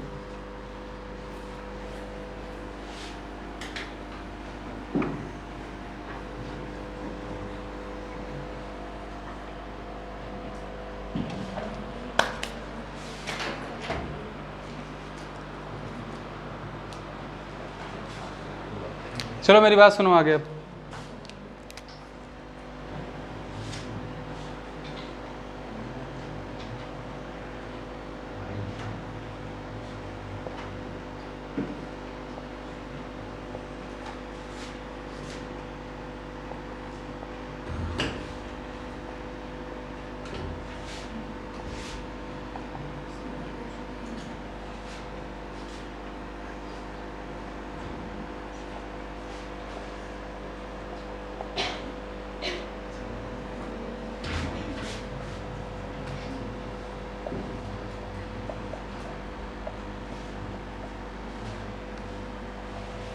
ये सेंटेंस दिया हुआ है एक, Mohan's friends father retired yesterday from his service, ठीक है ना।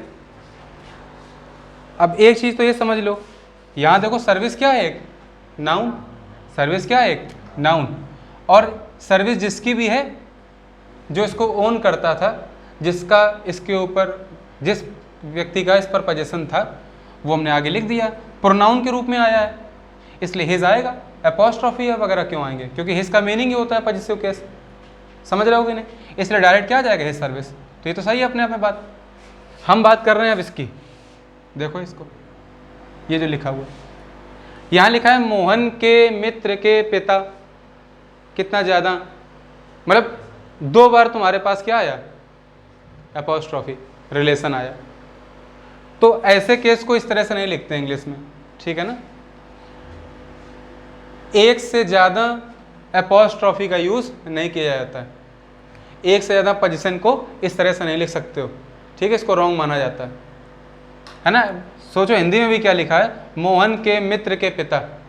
हाईलाइटेड नहीं होता है कि बात किसकी की जा रही, क्योंकि ये जो काम हुआ है, हुआ किसके साथ है? इस नाउन के साथ। हुआ है कि नहीं हुआ? तो इस नाउन की अगर प्रमुखता है तो इस नाउन को पहले आगे लिखना होता है। मान लो सिर्फ इतना होता है, मोहन्स फ्रेंड रिटायर्ड यस्टरडे, तो ठीक है, कोई बात नहीं, समझ गए, मोहन का मित्र कल रिटायर हो गया। लेकिन जब बात यहाँ तक पहुँच रही तो ये क्लियर नहीं होता है कि फ्रेंड की बात की जा रही, फादर की बात की जा रही, हाईलाइटेड नहीं हो पाता। और इस बात को हाईलाइटेड करने के लिए हम यहाँ जो केस आता है इसको कहाँ लिखते हैं? आगे। तो लिखा कैसे जाएगा? इस बात को हम कहते हैं सीक्वेंशियल पोजीशन। क्या बोलते हैं? या पोजीशन इन सीरीज। सीरीज में पोजीशन है ना, देखो सीक्वेंस में आ रहा है कि नहीं? मोहन का संबंध फ्रेंड से, फ्रेंड का संबंध पिता से, और पिता के साथ ये वर्किंग हुई है, ठीक है ना। तो हमारे पास एक नाउन दिया है पहला, इसका संबंध किससे दिखाया? एस से, दूसरे नाउन से, और इसके बाद किससे संबंध दिखाया है? तीसरे नाउन से। तो इस बात को हम ऐसे ना कह के क्या कहते हैं? सही क्या होता है? हम लिखते हैं N3 ऑफ, इसको कहाँ भेजेंगे? आगे, ऑफ, फिर N1 N2, और उसका सेंटेंस को कंटिन्यू करेंगे। समझ गए सभी लोग? और इसको हम क्या बोलते हैं? इसको क्या बोलते हैं? इसको बोलते हैं सीक्वेंशियल पोजीशन। समझ गया कि नहीं? तो सही करेंगे तो क्या हो जाएगा, ये सही करते हैं। चलो, तो नाउन 3 ये है ना, कुल मिला के फादर रिटायर हुए हैं ना, तो फादर को कहाँ भेजो? आगे। इसको यहाँ लिखते ही क्लियर हो जाता है कि रिटायर कौन हुआ है? फादर। तो फादर ऑफ लिखेंगे ना उसके बाद। अब नाउन 1 क्या है? मोहन, उसमें अपॉस्ट्रॉफी लग जाएगा, मोहन्स, और क्या आ जाएगा? Friend.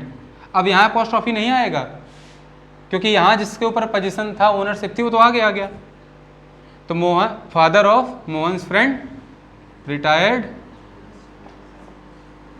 Yesterday from his service. सभी को बात समझ में आई? इसमें किसी कोई दिक्कत? एक और एग्जांपल लिखो जैसे,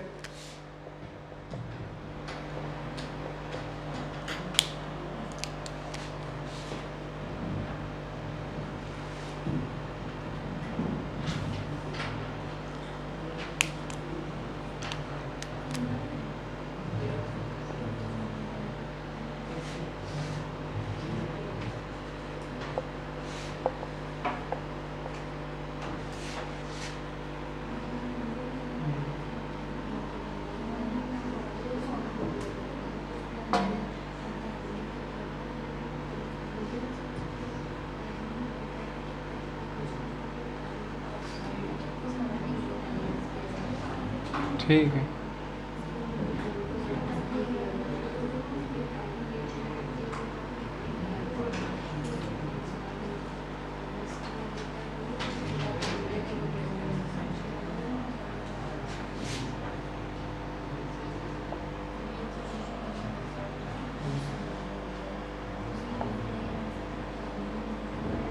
अब ये कर लोगे? लिखा है my sister's husband's dog died last night. तो फिर से देखो, बात तो आई है, यहाँ पर एपोस्ट्रॉफी, यहाँ पर एपोस्ट्रॉफी, और उसके बाद बात की जा रही किसकी? थर्ड नाउन की। तो इस थर्ड नाउन को प्रमुखता देनी, इसको कहाँ लेके आएंगे हम? आगे। तो क्या हो जाएगा? Dog of. देखो माई लगाने से देखो कोई दिक्कत नहीं आ रही, हालांकि देखो यहाँ माई के बाद सिस्टर के साथ एक पोजीशन है, एक बार यहाँ पर, दोबारा यहाँ पर, तिबारा यहाँ पर, 3 बार हुआ इसमें, लेकिन इससे कोई दिक्कत नहीं होती पॉजिटिव केस जो प्रोनाउन के संदर्भ में आए, प्रोनाउन के रिस्पेक्ट में आए। तो dog of my sisters husband. तो अब तो एक बार ही आया ना एपोस्ट्रॉफी के फॉर्म में, इसी को ध्यान रखना है। क्या आ जाएगा? Died last night. किसी को भी यहाँ तक कोई डाउट? सभी लोग कर लोगे? नोट कर लो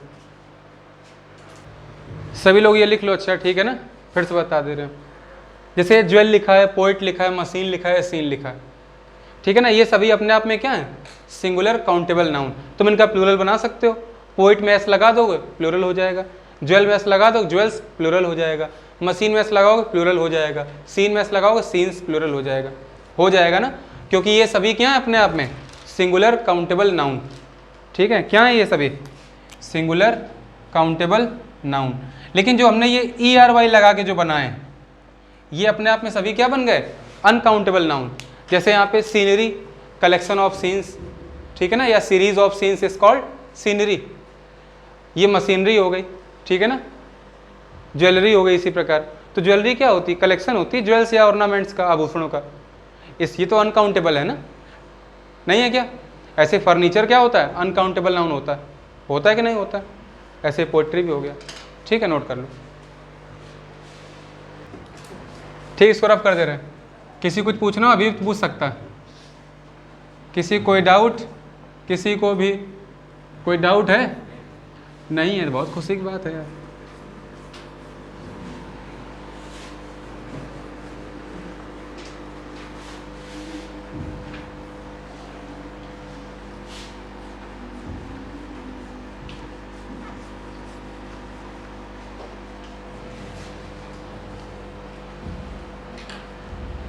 यहाँ तक सभी को आ गया समझ में? कोई समस्या तो नहीं आ रही नाउन में? ठीक है, आगे बढ़ते हैं।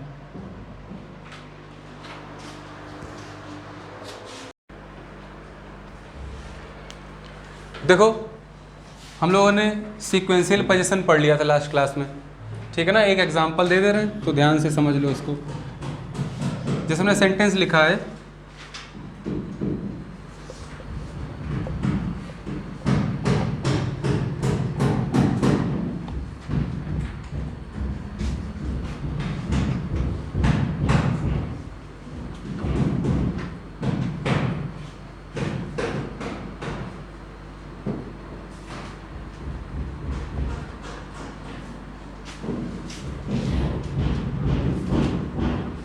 ठीक है, ऐसे देखो।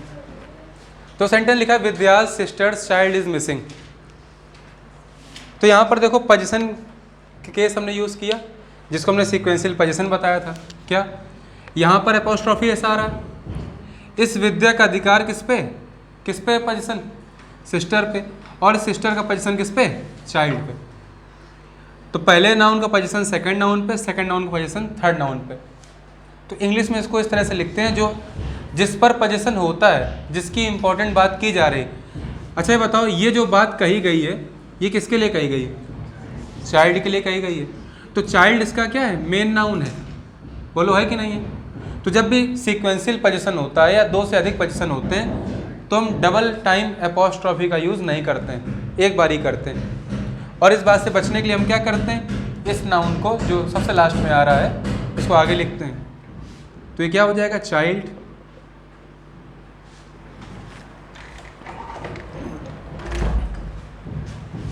ऑफ, ठीक है। ये चाइल्ड ऑफ कर लिया, तो हमने क्या किया, N3 को पहले लिखा, नाउन 3 को पहले लिखा, उसके बाद ऑफ लगाया, फिर नाउन 1 नाउन 2, ये करते हैं, सिखाए थे कि नहीं। क्या हो जाएगा, ऑफ विद्याज सिस्टर।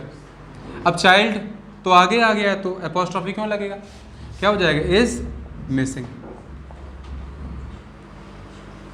समझ गया कि नहीं, किसी कोई दिक्कत। इसको हम क्या बोलते हैं, सीक्वेंशियल पोजीशन।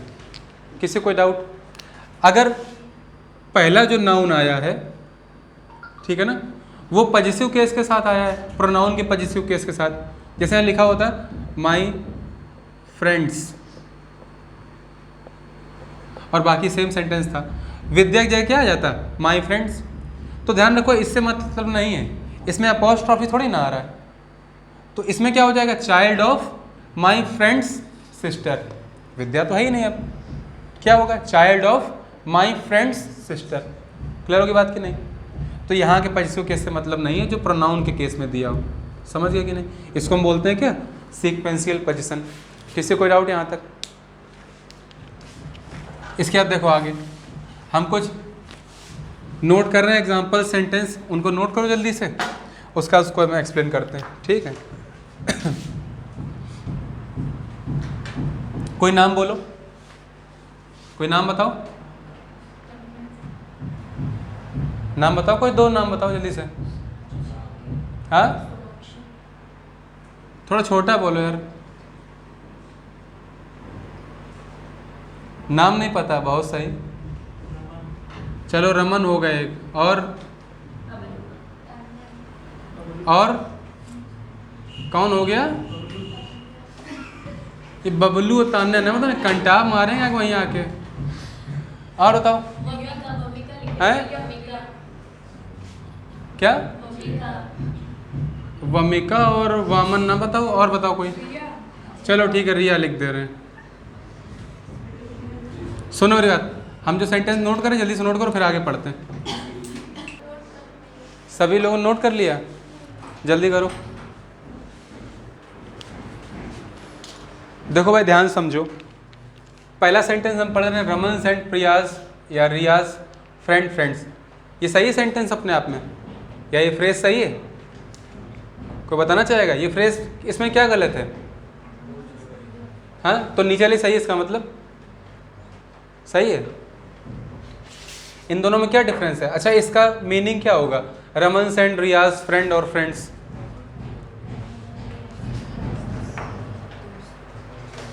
देखो हम बता रहे हैं, अच्छा हम अच्छे से जानते हैं कि जो एपोस्ट्रॉफी होता है वो पोजीशन शो करता है, ओनरशिप है ना, एक नाउन का दूसरे नाउन से रिलेशन, ओनरशिप है ना। यहाँ पर भी ओनरशिप और यहाँ पर भी ओनरशिप बोलो है कि नहीं है। ध्यान रखो कि अगर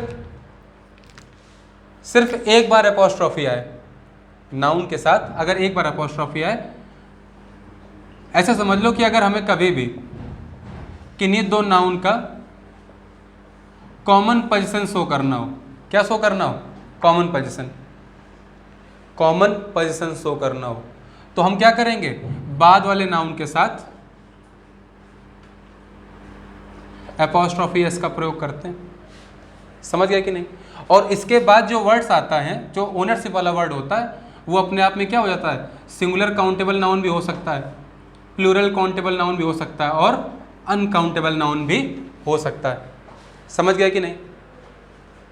काउंटेबल नाउन होगा, अनकाउंटेबल नाउन होगा, इसमें दोनों ही आ गए, काउंटेबल भी आ जाएगा और अनकाउंटेबल। काउंटेबल में सिंगुलर भी और प्लूरल भी। अगर कॉमन पोजीशन है तो बात समझ में आ रही कि नहीं? दूसरा जो टाइप होता है पोजीशन का, वो होता है स्प्लिट पोजीशन। कैसा होता है? Split position. ये स्प्लिट पोजीशन क्या होगा भाई? स्प्लिट पोजीशन में दोनों व्यक्तियों का अधिकार होगा। स्प्लिट पोजीशन में दोनों व्यक्तियों का अधिकार होगा। पहले इसको समझो अच्छा ध्यान से। जैसे सेंटेंस लिखा हुआ है, रमन एंड रियाज फ्रेंड और फ्रेंड्स। यहाँ पर रमन के साथ हमने एपोस्ट्रोफी यूज की और रिया के साथ भी की। ये समझ लो कि यहाँ पे स्प्लिट में क्या होता है? दोनों के साथ क्या आता है? अलग अलग एपोस्ट्रोफी। यहाँ पर भी होगा, और एंड लगा के जो दूसरा नाउन होगा वहाँ पर एपोस्ट्रोफी क्या होगा? एस। क्लियर होगी बात कि नहीं? इसके बाद या तो तुम्हारा अनकाउंटेबल नाउन आ सकता है। क्या आ सकता है? Uncountable noun. क्या आएगा? Uncountable noun. या फिर क्या आएगा? या फिर क्या आएगा? या फिर क्या आएगा? या फिर आएगा plural countable noun. Singular countable noun नहीं आएगा। समझ गए कि नहीं? अगर स्प्लिट पोजीशन है तो। नहीं बात समझ भाई? देखो यहाँ क्लियर करो सेंटेंस के साथ। जैसे लिखा रमन एंड रियाज फ्रेंड और फ्रेंड्स, तो यहाँ पे देखो सिंगुलर है और ये प्लूरल है।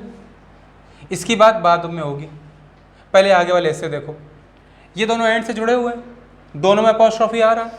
अगर दोनों में एपोस्ट्रोफी आ रहा है, दोनों में एपोस्ट्रोफी आ रहा है, तो क्या हो गया? Split position. क्या हो गया? Split position. एक सेकेंड रुकना।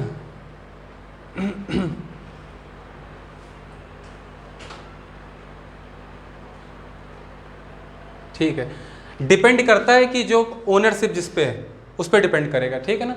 यहाँ पे फ्रेंड और फ्रेंड्स दोनों ही तो हो सकते हैं। दोनों सेंटेंस हमने एक चीज का अंतर किया बस। यहाँ भी रमन और रिया और यहाँ पर ही रमन और रिया। यहाँ पर दोनों जगह एपोस्ट्रोफी आ रहा है, यहाँ सिंगल एक जगह एपोस्ट्रोफी आ रहा है, बाकी सेम सेंटेंस है। हमें तुम बस इतना बताओ कि अगर रमन का और रिया के, इसके अलावा रमन के मित्र और आए हैं और रिया का मित्र और आया है। समझ गए बात मेरी कि नहीं? तो ये भी बात अपने आप में सही है और ये भी अपने आप में सही है। अगर एक फ्रेंड होगा तो फ्रेंड होगा, कई होंगे फ्रेंड्स होगा। समझ गए? लेकिन यहाँ देखो, यहाँ रमन एंड रिया के बाद एक बार एपोस्ट्रोफी आ रहा है ना, इसका मतलब इन दोनों का एक साथ हम लेंगे। एपोस्ट्रोफी एक बार आया है ना, मतलब इन दोनों का ही ओनरशिप है। किस पे? या तो इस पे या फिर इस पे। समझ गया कि नहीं? तो जिस पे ओनरशिप है वो एक भी व्यक्ति भी हो सकता है, कई भी हो सकते हैं। एक चीज़ भी हो सकती है, कई भी हो सकती है, क्योंकि चीज़ ऐसी दी गई फ्रेंड, वो तो एक भी हो सकता है, कई भी हो सकते हैं। नहीं बात समझ आई? तो एक बार एपोस्ट्रोफी लगाने से दोनों का कॉमन पोजीशन होगा। मतलब यहाँ जो मित्र है या मित्र हैं वो रमन और रिया दोनों के हैं एक साथ। मतलब रमन का मित्र है तो रिया का भी है, लेकिन यहाँ अलग अलग हो गया ना। इसका मतलब रमन के मित्र अलग हैं और रिया के मित्र या मित्र अलग हैं। समझ गए कि नहीं? तो दो बार एपोस्ट्रोफी लगने से क्या हुआ? स्प्लिट पोजीशन, मतलब अलग अलग अधिकार है, ओनरशिप है। लेकिन एक बार आया है तो दोनों का एक साथ ओनरशिप है। क्लियर होगी बात कि नहीं? तो दोनों सेंटेंस सही हो गए अपने आप में। आगे आ जाओ। लिखा है विराट एंड अनुष्कास वेडिंग। अभी बताओ, विराट और अनुष्का की एक साथ वेडिंग हुई ना? नहीं हुई क्या? कि अलग अलग हुई थी किसी से? जब अगर दोनों का एक साथ इस पे ओनरशिप है वेडिंग पे, तो ये एपोस्ट्रोफी दोबारा यहाँ क्यों आएगा? कहाँ लगेगा? सिर्फ एक बार, बाद में लगता है हमेशा। लिखा मैंने कि नहीं? अब वेडिंग यहाँ पे क्या है? एक वेडिंग क्या है? एक अनकाउंटेबल नाउन। क्या है? Uncountable noun. हमने अभी बताया कि अगर कॉमन पोजीशन है तो अनकाउंटेबल नाउन आ सकता है। तो आ रहा है? बोलो आ रहा है कि नहीं आ रहा? यहाँ तक किसी कोई दिक्कत? आगे आ जाओ। सत्यम एंड सोहन्स लाइफ। अब तुम्हें बताओ, सत्यम और सोहन की एक लाइफ कैसे हो जाएगी? हो जाएगी क्या? सत्यम और सुवर्ण दोनों की अलग अलग लाइफ होनी चाहिए। तो लाइफ अपने आप में क्या है? एक अनकाउंटेबल नाउन। आ रहा है कि नहीं आ रहा है? तो अनकाउंटेबल नाउन यहाँ पे आ रहा है और दोनों पे अलग अलग पोजिशन होगा, क्योंकि दोनों का एक साथ नहीं हो सकता। तो इस वर्ड पे डिपेंड करता है। वेडिंग एक ऐसा वर्ड था जो विराट अनुष्का की एक साथ होगी, इसलिए एक बार अपोस्ट्रोफी, कॉमन है दोनों आपस में, ठीक है ना। लेकिन यहाँ पे बटे बटे हैं, सुवन की अलग लाइफ, सत्यम की अलग लाइफ, और दोनों की अलग लाइफ दिखाने के लिए यहाँ क्या लगाएंगे हम? Apostrophe S. आई बात समझ में? नहीं आ रही? आगे आ जाओ। इंडिया एंड चाइनाज कल्चर, ये क्या है? एक अनकाउंटेबल नाउन। कोई बात नहीं, आ सकता है अनकाउंटेबल नाउन। हमें तुम्हें बताओ, क्या इंडिया और चाइना कल्चर एक जैसा हो सकता है? इसका मतलब यहाँ पे दोनों जगह क्या होना चाहिए? स्प्लिट पोजीशन होना चाहिए। दोनों का अलग अलग कल्चर की बात की जा रही, और दोनों का अलग अलग कल्चर की बात की जा रही, इसलिए यहाँ क्या हो जाएगा? इंडियाज एंड चाइनाज कल्चर, ठीक है ना। अब एक चीज और समझ लो, जैसे तुम यहाँ पे इंडियाज करोगे और चाइनाज करोगे, तो ये जो कल्चर आ रहा था यहाँ पे, ये भी दो अलग अलग कल्चर हो जाएंगे। बोलो हों कि नहीं? तो यहाँ पे सिंगुलर आ सकता है क्या कभी? यहाँ क्या आएगा? प्लूरल। तो मैंने लिखा ना प्लूरल काउंटेबल नाउन, सिंगुलर की बात नहीं की इसीलिए यहाँ पे। या तो अनकाउंटेबल फॉर्म में आएगा या फिर क्या आएगा? प्लूरल। सिंगुलर आ सकता है क्या कभी? नहीं। तो यहाँ क्या लिखेंगे हम? कल्चर्स, क्योंकि इंडिया का कल्चर अलग, चाइना कल्चर अलग। अब कल्चर डिफरेंट डिफरेंट दो कल्चर हो गए, इसलिए प्लूरल। समझ गए कि नहीं? आगे आ जाओ। इंडियाज एंड चाइनाज LAC, इसमें क्या होगा? देखो यहाँ किसकी बात की जा रही है? LAC की। अब भाई LAC तो कॉमन है दोनों में ना, उनकी LAC अलग क्या हमारी से? LAC वो लाइन ही है जो अलग करती है इंडिया और चाइना को, और इसी वजह से इंडिया और चाइना की दोनों की एक ही LAC है। तो यहाँ पे कॉमन पोजीशन है इन पे दोनों का, इंडिया का जितना उतना ही चाइना का है, तो दो बार पोजीशन नहीं देंगे, इसलिए क्या होगा? India and China's LAC। समझ गया कि नहीं? समझ गया ना? आगे आ जाओ। लिखा है अनुष्का एंड दीपिकास वेडिंग। अब तो हमें बताओ, अनुष्का और दीपिका की एक साथ वेडिंग हो जाएगी? तुमने अगर एक बार अपोस्ट्रोफी लगाया है तो कॉमन पोजीशन दे दिया, दिया कि नहीं दिया? अगर कॉमन पोजीशन दिया, दो लड़कियों का विवाह कैसे करा दिया? इसलिए ये कब सेंटेंस सही होगा? जब यहाँ पे तो क्या लिखा जाएगा? अपोस्ट्रोफी। समझ गया कि नहीं? किसी कोई दिक्कत? किसी कोई दिक्कत? ध्यान रखना, वेडिंग क्या होता है? एक अनकाउंटेबल नाउन है, इसलिए यहाँ पे अपोस्ट्रोफी मत लगा, सॉरी एस मत लगा देना, प्लूरल कर दो। वेडिंग का प्लूरल हो सकता है क्या? वेडिंग्स? नहीं। समझ गया कि नहीं? आगे आ जाओ।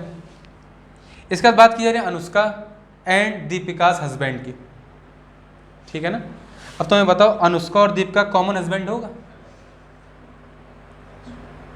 गलत है ना ये?